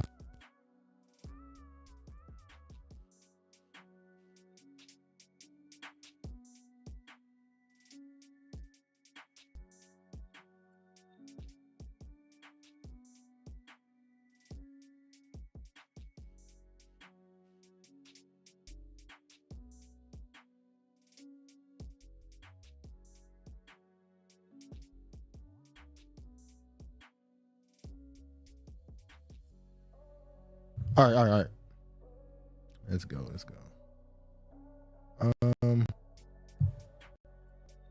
These big parties. What's this guy's name? Michael Rubin. Who is Michael Rubin? All about the host of the star-studded Hamptons White Party. All right. Now, I'm sure y'all seen these pictures coming out of this party. I've never seen so many men allow themselves to be hugged from behind. I think this Michael Rubin, I think they say he's worth like $11 billion. The first thing I think of is, okay, I guess why he get the hugging from behind. Why are you worth $11 billion? Why are you interested in a C-level athlete, rappers that are not even at best on the top of their profession? Why are you so interested in these people? Because he wants to be with the cool kids. You think it's all about the cool kids thing? No, do you know what it's about? Meek Mill was there. Meek Mill makes sure he do everything he can to be around billionaires at this point. He love them. Remember they show him doing the bunny rabbit, the tennis game, hopping around. That was crazy. I want to show one thing in particular. Hold on, y'all. Because 50 Cent has some. 50 Cent shares outrage over Lil Baby, Michael Rubin, and Kyle Kuzma photo. 50 Cent rejects Diddy in a statement about the viral photo and Lil Baby, Kyle Kuzma, and Michael Rubin at the annual July 4th all-white party in the Hamptons. 50 Cent says a photo of Lil Baby, Michael Rubin, Kyle Kuzma that's making the rounds on the internet is the reason why he's not in attendance at the July 4th all-white party. Billionaire businessman Michael Rubin and his partner Camille Fischel hosted their annual all-white party at their plush home in the Hamptons on July 4th, and a ton of their celebrity friends were in attendance, ranging from rappers to actors, models, ball players. The CEO of Fanatics is now in his third year of hosting the party. Now look at this picture. I ain't never seen niggas smile this hard. The black people at this all-white party was smiling harder than I ever seen them smile. At least he got a side tooth. Well, I don't know how long he had it. Hold on, let me show. I want to show this one because they showed Jay-Z and Beyonce here. I remember somebody pointing out that Jay-Z and Beyonce look like they're having more fun. Look at this. They look like they have more fun at this party than they ever had at their own. I don't know. I can say that judging by that picture. They look like they had more fun at this party than they had at their own. I can't say that by judging that picture. And you see, Kevin Hart was there. Just like that story with Kevin Hart, just went over everybody's head. He got in a car crash with his trainer in the car. And the wife. But the wife was in the car too, but it was a two-seater. It was a two-seater, but it was 3 people in the car. Okay. We'll go with that, buddy. No sound, LOL. Get you, bro. All right, let's move on. Hold on, I'm trying to. All right, here we go. We're talking about the medical racism. Let's get to that then. Black physicians want doctors to wear body cams to stop racism. If we want to see a reduction in poor health outcomes for black patients, we must hold healthcare professionals accountable in real time, she said. What has it done with the white officers wearing? Police officers, we can't just say white police officers. Police officers. Police officers in general wearing video cam. What has it done? It didn't benefit the police. I don't think it would benefit doctors or nurses or any of that either. A recent article in the Boston Globe by a black physician has stirred debate around whether doctors should be required to wear body cameras in order to document and limit medical racism. Amanda Joy Calhoun is adult child psychiatry resident at Yale School of Medicine, Yale Child Study Center. As an expert in anti-Black racism in the medical field, she's speaking out after witnessing multiple instances of blatant prejudice among medical professionals, including an instance where medical staff laughed at a Black teen experiencing a gunshot wound. The boy was just another criminal, the staff said, according to Calhoun's account in the Boston Globe. Well, I also know about doctors. Whenever Black people in particular go to the doctor and they ask you if you're in pain, they ask you your pain threshold from 1 to 10, and if you say anything over 8, they don't believe you. You say 9, they'll give you 6. They don't believe you. If you, no matter what you tell them, you say this is hurting, they'll tell you that it's something else, even though you're telling them. Is this all doctors in general? Well, from my experience, I don't think it's a race thing either. Unfortunately, now they say, statistically at least, there's a lot less long-term injuries or mistakes that happen when a Black patient has a Black doctor. So you're better off with a Black doctor. They're more likely to listen to your complaints and stuff. But even then, they still go to the same schools as everybody else. So there's certain things that's ingrained in them that they're just going to practice. There's nothing they can do. Like Black people have a high tolerance of pain. Exactly. Now, I'm pretty sure once they get around patients and they're hearing this old lady tell them how much pain they're in, they're more likely to be able to shake some of the stuff, but not everything. But Black patients adjust behavior to reduce chance of discrimination. So when we say hold on. Black people can take more pain, Mr. Man. Black people can take more pain. Hey, do we want that in the medical center? Do you want that in the hospitals? But if you are in less pain, then if your body has a higher tolerance for pain, then if I say I'm at an 8, I'm at an 8. That's true. I'm not lying. If I can take more pain, that means an 8 for me is like a 12 for somebody else. Right? Yeah. So if I'm telling you I'm at a higher number, that means you should really give me something. Or they're viewing it at, well, if you're at 8 and this person's actually at a 12, so you don't need as much? You don't need as much. Okay. Black patients adjust behavior to reduce chance of discrimination in healthcare settings, survey finds. Now, this first paragraph, Travis' first instinct, what did you first say when we read that headline? Go ahead. Well, stand on it. Don't backtrack. Don't do it now. Go. What did I say? Oh, you don't remember now? No, I'm being serious. What did I say? You said, you mean act civilized? Yeah, I said I said when you go to the doctor's office, act civilized, right. And then you proceeded to read the article. Now, when he said that, I immediately said that was racist, what you just said. How was that racist? No, you called me a coon. And I said, you're a coon. I said, you're a racist coon for saying that. But then I read the first headline. I read the first paragraph. It says, a young mother in California's Antelope Valley bathes her children and dresses them in neat clothes, making sure they look their very best. Is that not civilized? Being a civilized person, before you go to the doctor, you should wash your ass. Her kids' ass. You should brush your teeth. Her kids' teeth. You should put on decent looking clothes. When you go out to the public, you try to present your best image, not just for yourself, but your people as well. They say, I brush their teeth before they see the dentist, just little things like that to protect myself from being treated unfairly, she told researchers. I can't lie. That first paragraph, I was like, you mean you did basic? Most of these tests are based on European body types and pain threshold, i.e. white rats, mice, and labs. Yeah, they got their rabbit blood. What's it called? RH. RH negative. RH negative, yeah. They rabbit blood. Now, the second paragraph kind of cleaned it up a lot. The 17-year-old is mindful that a Black man tries to put providers at ease around him. My actions will probably be looked at and applied to the whole race, especially if my actions are negative, he said, and especially if they're perceived as aggressive. You shouldn't be aggressive with anybody in a professional setting. Why would you be aggressive? Well, say what you said yesterday. I said you go to the doctor, and they're telling them, hey, my knee, or this and that, and they run some tests on you. You also got a problem with this and this and this. You know, there is no other problem. I don't want no other pills. I just want this for this. So why can't you talk in that same tone of voice you're talking right now? Some people, when you're constantly trying to tell them what is wrong with them, when they know it's not wrong with them, they feel like you're insulting their intelligence. I came here, I know what I'm talking about. I know what's going on with my body. So they get a little annoyed. They may raise their voice a little. When you get annoyed, raise your voice and start cursing, you're going to be perceived as being ignorant. Ever seen a white mouse in a nature? They didn't laugh. What did I say? What am I saying that's wrong? I didn't say you're wrong. I just said when you first said it, I was like, damn. When I read the first paragraph, I was like, okay, you're kind of right. At least in this instance.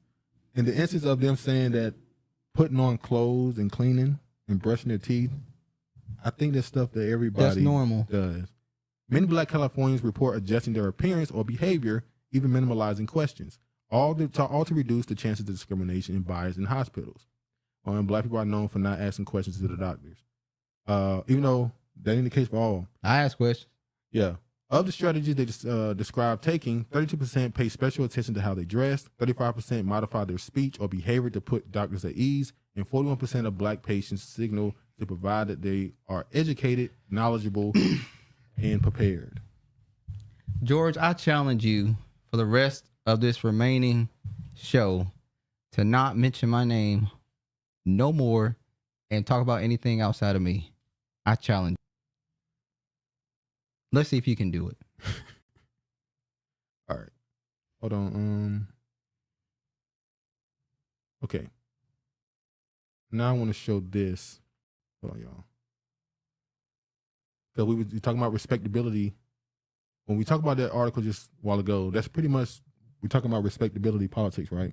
That's kind of what it is. Huh? Yes.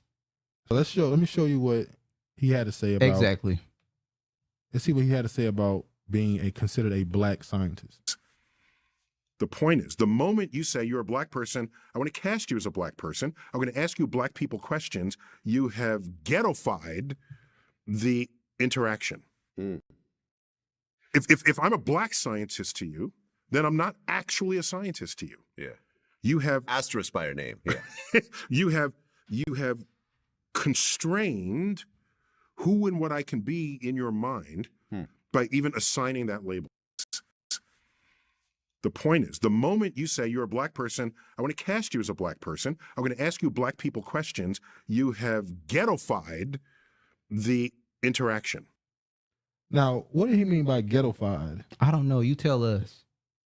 He says the proper language words to use to call being considered Black ghettofied. You tell us. Tell me what he meant by when he said ghettofied.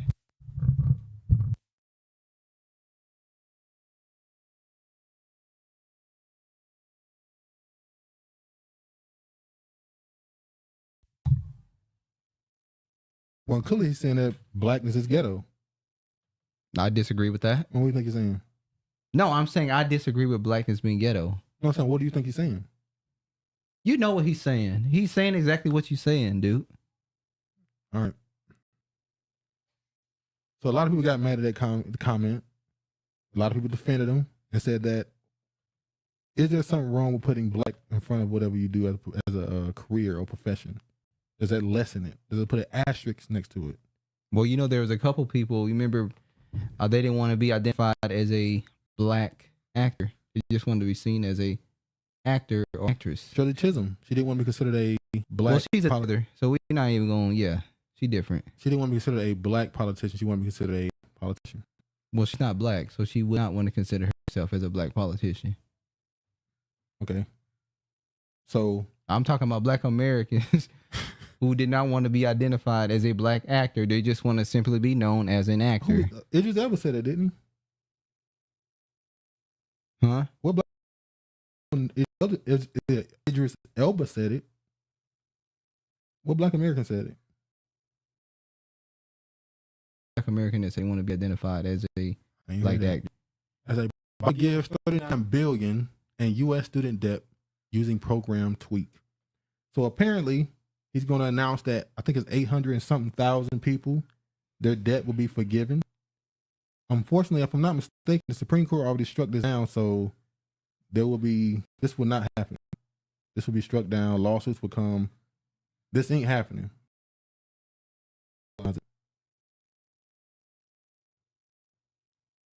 Yeah, that's exactly what he's doing. He's using this to get votes. in the primary. Illinois law prohibits landlords from refusing to rent or sell property to undocumented migrants. This is what you get. This is Chicago. This is your Chicago mayor. You keep voting these black people in, the black Democratic people in there, and this is what they keep giving you. More stuff for undocumented people. Fuck the bullshit. It can't be based on color. What do you mean? You have to vote for people's policies because we're putting black people in office and they're still not doing shit. So what is the point? Shouldn't it be based off race in politics? Well, name a person that you've seen in the black race that has policies for black people. Nina Turner did. Did she? I think, yeah. Jesse Jackson did. Man, get the fuck out of here. What? He did. Jesse Jackson did. Illinois landlords will soon be required to rent or sell to property to undocumented migrants.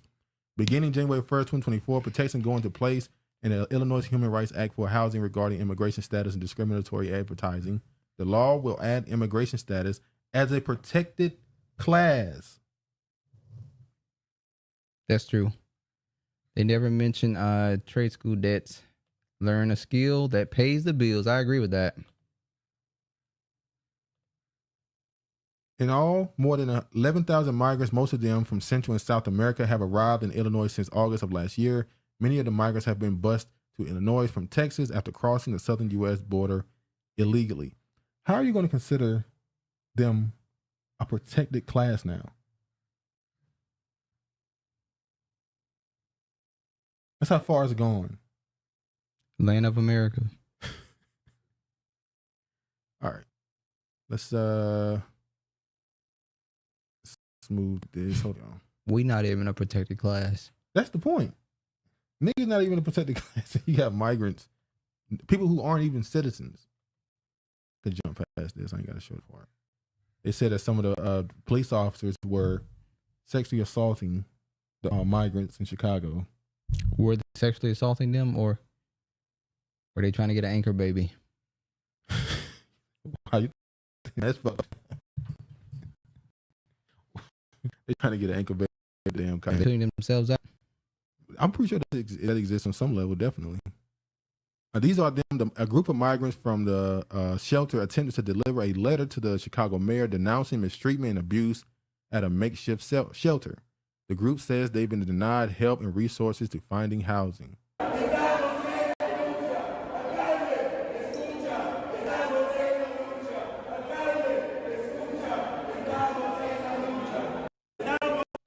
So these same people are given protected status starting next year. The ones who you invite to your country and they attack you for saying that they're not getting things they think they deserve in your country. All right, let me show this one. Tim Scott was asked a question about illegal immigration. Hold on. Okay. Would disagree with that. I wonder what you do with the millions of foreign nationals here illegally, many with fake papers, who are here. Like, what do you do with them? You become president. Yes. Sworn in January 2025, and you've got, let's say, 7 million people who've come in the last 4 years. What do you do with them? Do you deport them? I think it's a very difficult task to deport them all at one time, but here's what we make sure they never do, is you never break the law and become an American citizen by breaking the laws. Well, hold on, but would you deport any of them? How many would you deport? I think you have to start the process of identifying where they are. Listen, this is a really important question. I hope that we don't miss this. Because those folks who come into our country illegally, even those who are seeking asylum, go around our country, and some of the asylum dates for your court appearance is 2033, 10 years from now. So finding those who've come to our country illegally has to be a part of the job number one. And that means that we're going to have to take a look panoramically across our country and make sure that we stop this thing called sanctuary cities and sanctuary states that receive our resources to make sure that the federal government cannot figure out where the folks are. So in order for us to achieve the goals that the really brilliant guy on the stage, I'm not talking about myself, wants us to achieve, that was a compliment, by the way. Oh, sorry, it went right over my head. I was like, He got a chance at all. He trying. He landed on thick. Compliment Tucker Carlson. I don't think it's gonna work at all. Make sure I got it. Sometimes I give compliments. I have to let people Brilliant's know. a little strong. Yeah, okay. Really smart cookie over here.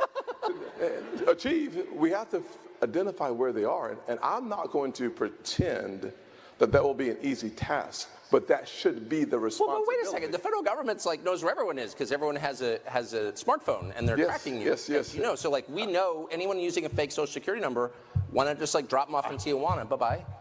Well, I'm going to appoint Tucker Carlson as my bye-bye ambassador to figure this out. So we're going to work together on this. And I look a forward to sincere question. Like maybe the reason that people come by the millions, uninvited, illegally, making a mockery of the rule of law. I have to obey the law, but someone from Haiti doesn't? Or what? But they come because they know that no politician will say, come and you're... He definitely just used that Haiti as a dog whistle. Why would you use the Haiti one as a dog whistle when it's mainly Hispanic people coming over here? That don't make sense. Of course, he had to, be Tucker Carlson. All right, I want to show this little clip. I'm pretty sure y'all know Marcel Dixon, who ran against his name Clarence. No, is it Clarence? Not Clarence. It's out of South Carolina. Clyburn. He ran against Clyburn. Marcel Dixon had a debate or an interview or conversation with Dr. Umar Johnson. I'm going to play this first clip here. The population of Black America was less than 1% in the time. And then there was I would disagree with that, but continue. Okay. Well, then there was a study just done by the Pew Research Center saying that's that totally inaccurate. There was way more Africans in here than 1%. In fact, I would even have to challenge how they came up with those numbers. But continue. Well, we have to look at the research, and then there was the one done the Pew Research Center saying that over 50% of Black immigrants in the country came in after the year 2000. After the Immigration Act, there was a big wave. So only 3% of American Africans are immigrants. Only 3%. So you're not even dealing with a whole bunch of people. My issue with the reparations piece, and again, that's not my fight. I'm gonna let y'all fight that because that's not important to me at all as a Pan-Africanist. But my issue with reparations, folks, is how we would go out of our way to castigate 3% of African immigrants. 3% of us in this country are African immigrants. They're not a whole. They're not as large as these other group of immigrants that are here. But be that as it may, we would go out of our way to castigate that small 3% of our number in this country who immigrated from the Caribbean, Central South America, or Africa, but we say almost nothing about the Latinos who have been raping your civil rights. You say nothing about the LGBTQ who have been raping your civil rights. We don't say anything about the groups who are really responsible for eating from the plate of Black America because we're scared of them. So we don't want to upset the homosexuals. We don't want to upset the women's movement. We don't want to upset the Latinos. So we're going to pick on the African immigrants because they're the only people we're going to get away with by targeting them. Why are you not targeting the real people who have siphoned off of the civil rights movement? Why are we attacking African immigrant brothers and sisters? That's just my position. But again, that's not my fight. I'm going to let y'all have that because as a Pan-Africanist, I wouldn't even waste my time on that.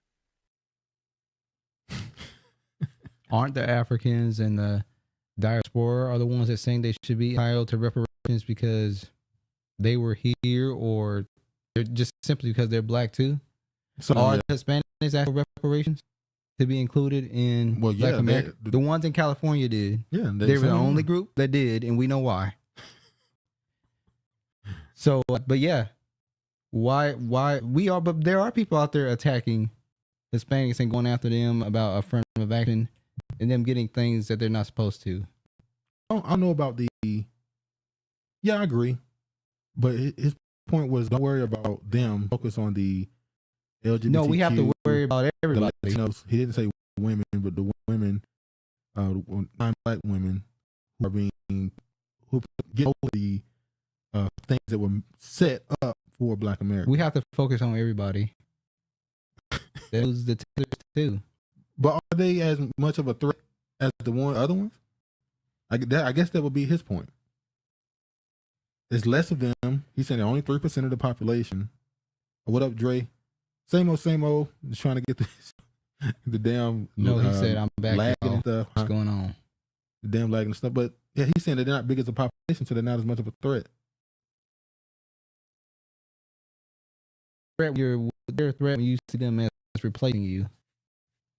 Can they replace at 3%? They can make them the forefront. They can be put at the forefront. They're still not the majority. It don't matter their role. More of you.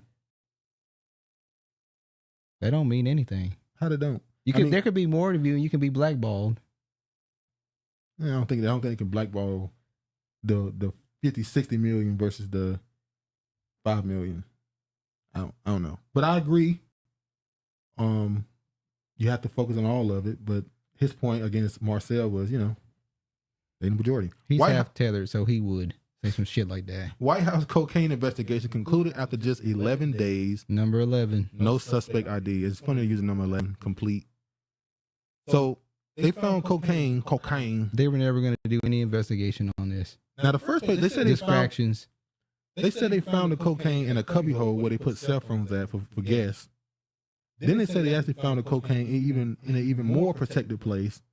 So that means you're telling me that the guards, or sorry, not your guards, your security are not properly checking people?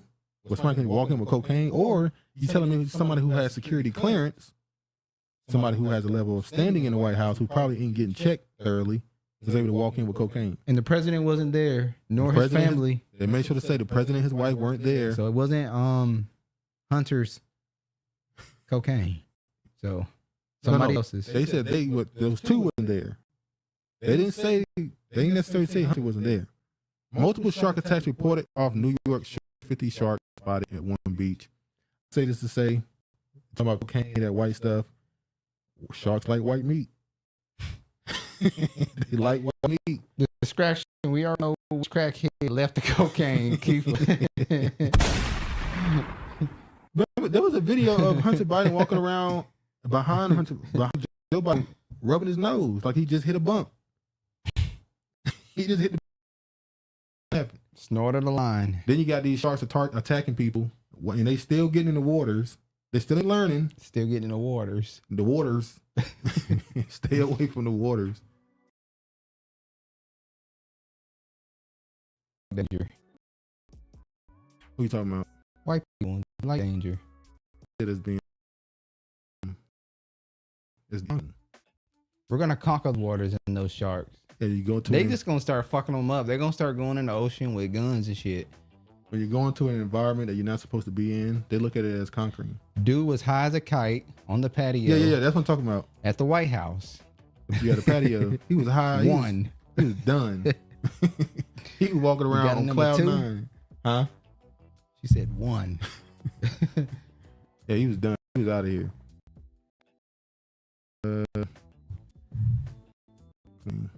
We should be good now. All right. Some shake up going on in the political scene. Georgia state lawmaker switches to GOP, cites education and crime. Georgia State Representative Marcia Maynard, the Democrat Atlanta Center, speaks in the House chamber at the Georgia Capitol. A Georgia state lawmaker switched to the Republican Party on Tuesday, citing her disagreements with Democratic policies on education and public safety.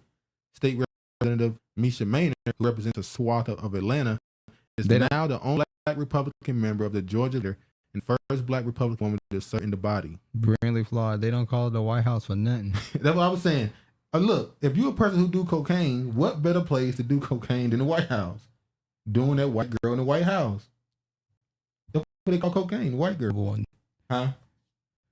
They were there Friday, but it was found that Saturday or Sunday. Sniff. They know who it belonged to. Matter of fact, they knew it was there, but they didn't. I'm surprised they even told her. At your point, when you pointed it out, you said, why would they even tell us if you know you're not going to really investigate it? So what was the point of telling us you found the cocaine? As Kiefer said. Distraction. I represent a blue district in the city of Atlanta, so this wasn't a political decision for me. It was a moral one. I will never apologize for being a black woman with a mind of my own. I did lead the Democratic Party, she later added another tweet. The Democrat Party left me. You damn Skippy. When they embraced left-wing radicalism, lawlessness, and put the interests of illegal aliens over the interests of Americans. They could just drug test. That sister dropping some smoke. I have nothing to apologize for. Manna specifically pointed to her former Democratic colleagues' push to defund police, as well as their position to school vouchers. She broke with the party on both issues in recent legislative sessions, joining 2 other Democrats to support a GOP bill limiting the powers of counties to reduce police funding in 2021. The casting of the lone Democratic vote for the school voucher program earlier this year, according to the New York City Times. People said they could have just drug tested everyone. LOL. That's another point, but they wouldn't do that. Shit, everybody would have failed. Well, they're not allowed to take the president's blood, is they? Are they? I think they are. They're not allowed to take the president's blood. Well, everybody excepting him. They could have got everybody else. Accepted him. Yeah, they I don't think they can do the wife either, or his son. They can't blood test him because, they could be used in a biological attack. So I think Joe, Hunter, and all of them, they can't be tested. Their blood. She's also fighting for school choice. Yeah, that too. She is too. So congratulations to her. She flipped on them. I don't know if they expected it or not. Maybe they don't care. Now, looks like there's going to be a shakeup in the election this year. Shit. We said that 3 years ago. No, shit going to shake this time. We said that in 2016. Going to shake. Now, I have faith. There was kind of a shakeup in 2020, but we said this before, and then niggas go out and vote for the same old people. Doing the game different this time. It's different this time. Shit. They're going to do exactly what they've been doing. All right. But I won't say we're done. I'm not going to put curses on our people anymore. We're done with what? Saying that we're done. They're done. It's over. Done as far as what? As a people. There's people who say that type of stuff, and you can't say that type of language, man. You put curses on your people. The curses is already there. You put more on them. Your words mean something. All right, this is Cornel West talking about the Ukraine situation. We know he considers himself some progressive, and the Democrats are against him. They're angry with him. They're attacking him, saying he's pro-Putin now. So what we end up winning with a criminal invasion. I'll be doing homeschool lessons from our first and second grade kids in the fall. YouTube, we need more black men educators. That's true. In my whole life, I think I had 3 black male teachers outside of PE. I think I had 3 black male teachers. Well, I've had a couple, but one. Don't say it. Leave it alone. Don't let that white girl, that demon, put that out on him. One, he was fired like 3 weeks into the school year because he got accused of being a pervert. Yeah, unfortunate. And then we spent the rest of the year. You spent the rest of the year eating Chinese food and nothing. Doing recess. Kiefer, Cornell. Yeah, with your hand on your head. Good for you, Ed Breenley Flawed. And I know some of my Cornell left-wing comrades who know it's an invasion, criminal invasion, but a criminal invasion provoked by the expansion of NATO, which is an instrument of U.S. global power. And we have to be able to conceive of a world when we look at China, when we look at Russia, when we look at Ethiopia, when we look at Haiti, when we look at Brazil, we got to see precious human beings rather than these competitive nation states that are trying to devour more profits, more land, and more territory. No West Africa? Let me say this, what he just said. And this is kind of one of those things that people call a raw truth about black men that we don't want to say. And I don't know if I completely agree with it. But what he just said about we need to view these countries as precious humans and not as competitors. And they said that's the biggest problem with black men. We don't want to compete. We don't want to compete. How do you want to run? How are you trying to run for the president of the United States and don't want to compete with other countries? I kind of halfway have to agree with them, especially when it comes to him saying that. If you're a regular, like, the Chinese president just shaking his head. You can't have a mindset of I don't want to compete as a president. That don't make sense. You're supposed to want to dominate. There's a certain level of ego and narcissism you have to think you can lead people. You're talking about even your local mayor, your council members. There's a certain level of narcissism you need, ego you need, competitiveness you need to even think you are qualified to make decisions on behalf of strangers. I know what's best for us. To want to be run for president and say we're not competitors is crazy. Can we? Caitlyn on the over there on the left, resting bitch face. Yeah, her face, she don't give a, she don't care what he's saying right now. She don't give a fuck. Conceive of such a world? Can we pursue such a world? I think we have to. What's at stake? The destruction of the species, the destruction of the planet, the destruction All lives of matter. democracies as we know it. But So we're cutting against the grain, but always with a smile. Practically speaking, what would you accept in Ukraine? Like what? I mean, Trump claims he could fix it in 24 hours. What would that look like for you? Oh, what Bitch I would face. do, I would Salty bring in and the zesty. Chinese, the Turks, the African rulers. I would sit down with the Ukrainian leaders and say, we must stop this war, stop these war crimes, the cluster bombs on a variety of different parties, and make sure that we begin a diplomatic process for a just peace. And that just peace is going to have some serious concessions across the board. Russian troops have to leave. There's going to be debates over the territory. There's going to be some kind of concessions over the territory, but stop the killing. Why? Because the Ukrainian brothers and sisters are precious, and they are bearing so much of the suffering with this proxy war between... They're the precious Jews. Shit. The tiny American hats. Empire and the Russian Federation. So there's responsibility and blame across the board, but the American Empire does bear a significant... Oh, now you want to start the war. They ain't want to stop nothing. They still trying to print that money.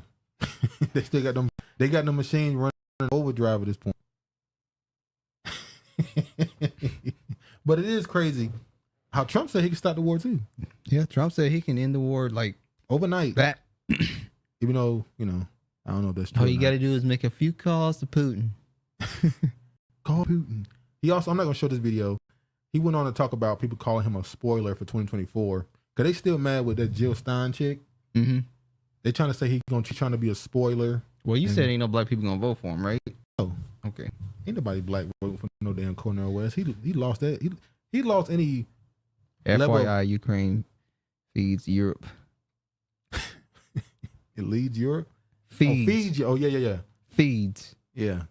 And Germany. Anyway, I ain't gonna get to the geopolitics right now. Lawyers with Supreme Court business paid Clarence Thomas aid via Vimo. He got a lot of dirt on him. I'm only reading the headline.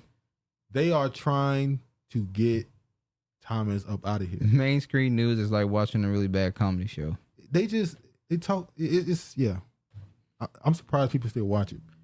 But there's a reason why YouTube went out of their way to push down alternative news, as they call it.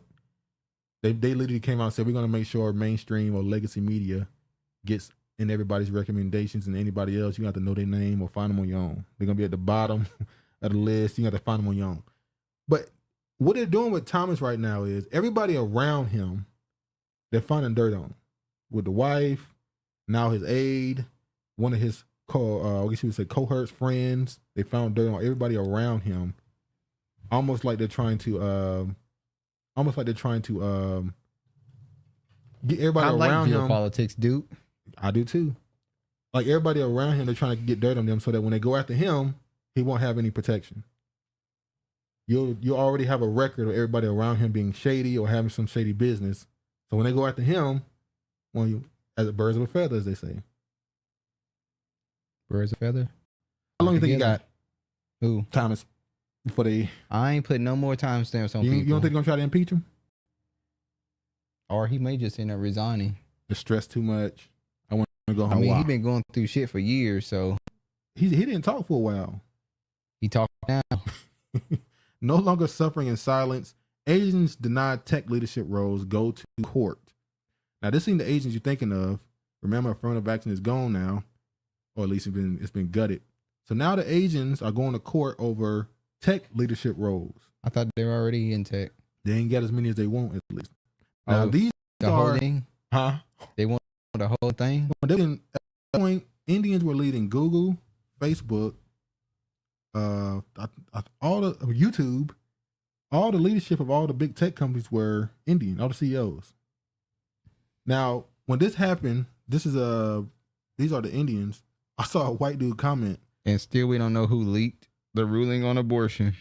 We know it was one of those liberal judges who leaked it and knew the outcome of how it was going to look. But anyway, these Indians are not trying to sue to get more control in the tech companies. But I saw a Caucasian dude.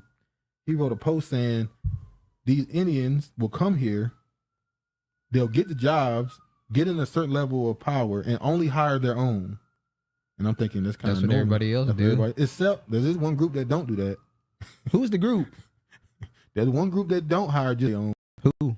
Black people. Say the name. When they get in position, they most qualified. They're the most unbiased, the best person available. I see no color. And they're the only ones that don't see color. And also, this story came up. Remember that old video or the old story of the dude who was Indian who lied and said he was black? The actress, what's her name? I forgot her name. Mandy something.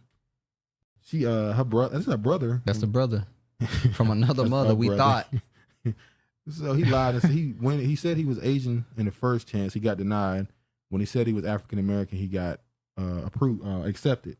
How did he pass for African American? He didn't. They knew he wasn't no damn African American. And some black person who had the same grades as him got denied a scholarship that's for them. He took away somebody's scholarship. They saw that the affirmative action is over. The time for reparations is now. I'm just got this to show this right here. If somebody is making the point that the case for the case against local reparations, they said that as the city and state programs pop up and compensate Black Americans for past harms, two experts are calling the idea of local reparations an oxymoron. That is Sandy Darity. Also, they denied, they threw out the case against the Tulsa, Oklahoma, the 1921 race massacre. Reparations. Yeah, they threw that out of court. They said they will appeal it, but I don't think that's going nowhere. I think that's pretty much murder she wrote for that. He said local reparations are an impossibility, a virtual oxymoron, right? Duke University professor William A. Darity Jr. and arts consultant Kristen Mullen. Reparations have gradually built esteem in the cities, yada, yada, yada. Reparations undertaken by state and local governments or by individuals or other private organizations simply cannot meet the goal.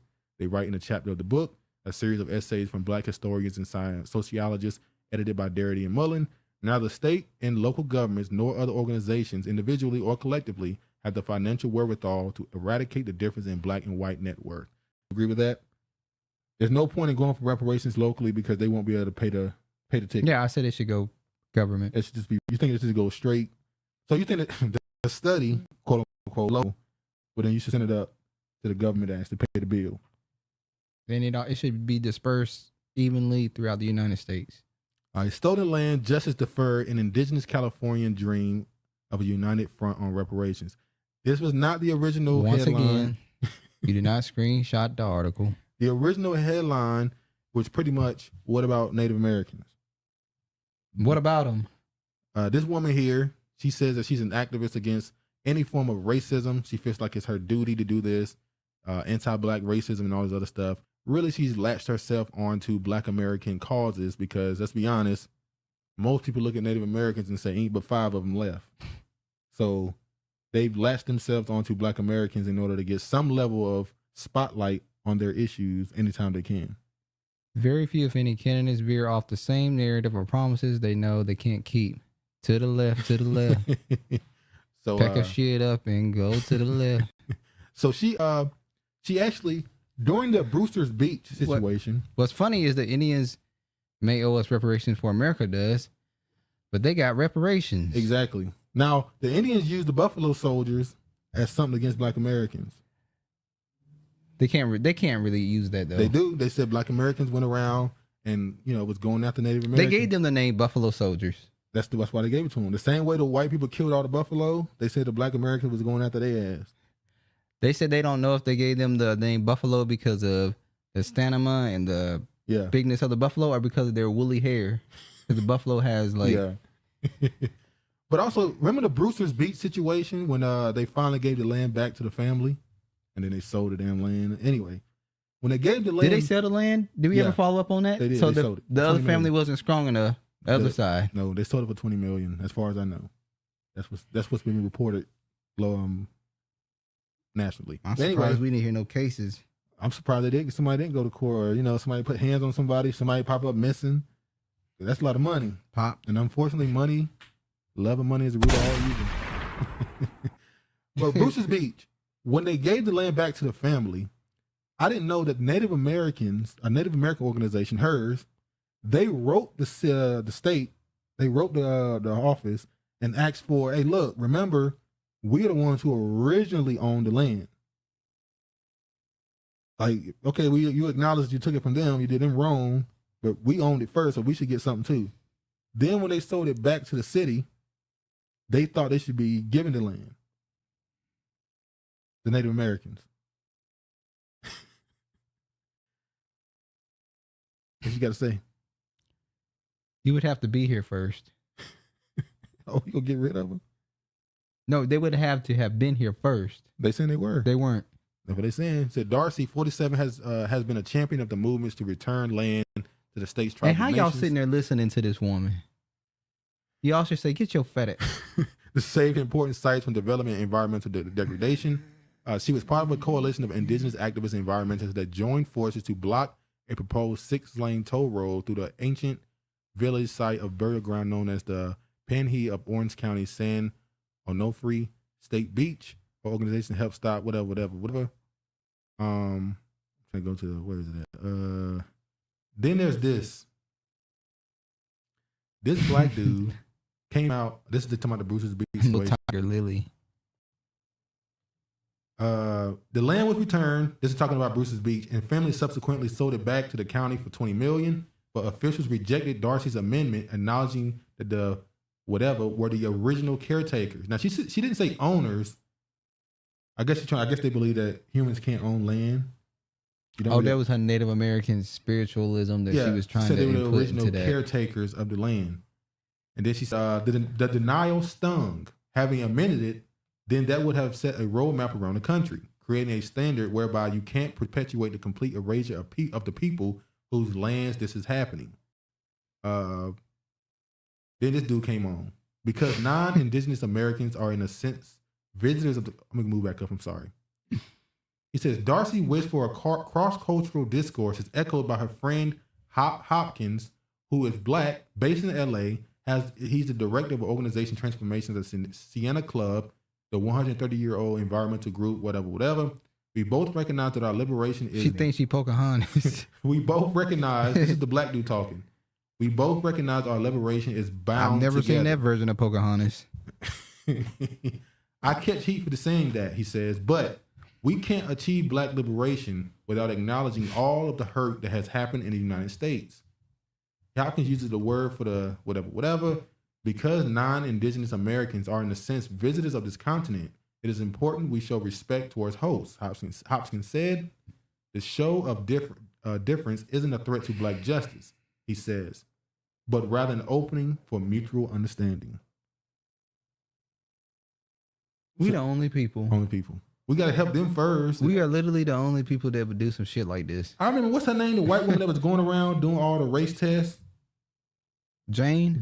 Remember she was niggas really like her. Oh, Jane, she cool. They asked her about reparations. I think we can't talk about reparations for blacks until we give it to Native Americans. And then we said, this white bitch. We knew you want shit when you doing all of this. You didn't have me fooled. Y'all turned on that woman immediately. Same thing happened. Same thing. Y'all didn't do it with what's his name though? What's his name? The one who went around saying he was black. Rock Newman. Hold on. Is his name Newman? Rock Newman. Rock Newman. Hold on, let me get this off. Rock Newman was going around saying he was black, and then he did a DNA test, and they said he was white, like 6% white. Okay, but he has identified himself as black. So let me say this: do you believe that he should get reparations? He said he black on all his Well, he was told that he was black. Nah, we ain't doing that. For me personally, I ain't giving his ass shit, but he's identified himself as black. That's according to Dr. Sanders. No. He has identified himself. I'm glad you said it too. Yeah, I think it's on his identification card, his birth certificate. It says black. He's called himself black. Let him get reparations. I was okay. Shit. Don't back down. I'm not backing down. I said I'm not giving him shit. You okay with giving him reparations? Did I say I was okay with him giving him reparations? Okay, you didn't. Don't say put that. shit in my mouth. You didn't say that. You understand why he would be considered. I didn't say I understand. Anyway, understood. but you don't believe that a person who came to this country in 1890 called himself black for the last 120 years, they shouldn't be in it though. Hell no. Okay. Anyway, are we gonna play what? No, because Honorable Sienna didn't show up. So. Was it her? I thought it was her. It was her, Shantae, George. They all was defending Keith and Bobby. Bobby. And you know he loved himself some Howard Heward. Oh, I'm the next Monifa. Hold on. So no, we'll wait to we'll wait for Honorable. All right, we're gonna wait till next week to do that.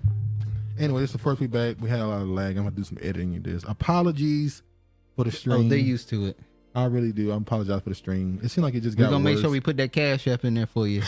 It just got worse the last Shantae. 2 weeks. I don't know what's going on. It just started. I don't know. We're gonna fix this though, finally. Yeah, we're gonna fix it. Howard Heward Muff. Howard, you Muffin. Hewitt. I'm sorry. Negroes don't know their own blood type. Out here asking for reparations. Shit crazy.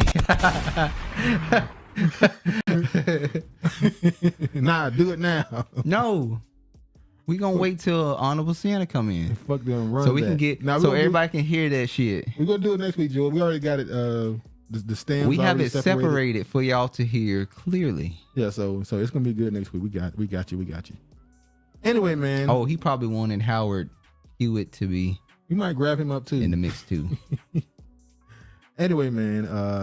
We're gonna get up out of here now. Any last words you want to say? Thanks for viewing the channel. You guys have a blessed week. Yeah. Be sure to like it on your way out. She's not honorable. George, you calling for some beef now? I'm gonna stir. You know what? I'm gonna stir shit up the next time she in here. And she said, "George is so hilarious." George said you ain't honorable. All right, make sure y'all like it on the way out. Really appreciate y'all for coming through, spending some time, listen to us talk. She just didn't know. Enjoyed it. We're gonna make sure we finally get this lagging shit back under control. Play Howard here. I'm for real. Y'all play Howard here. Here. I'm gonna get it. But anyway, man, another week. Y'all be safe. All praise to the Most High. Man.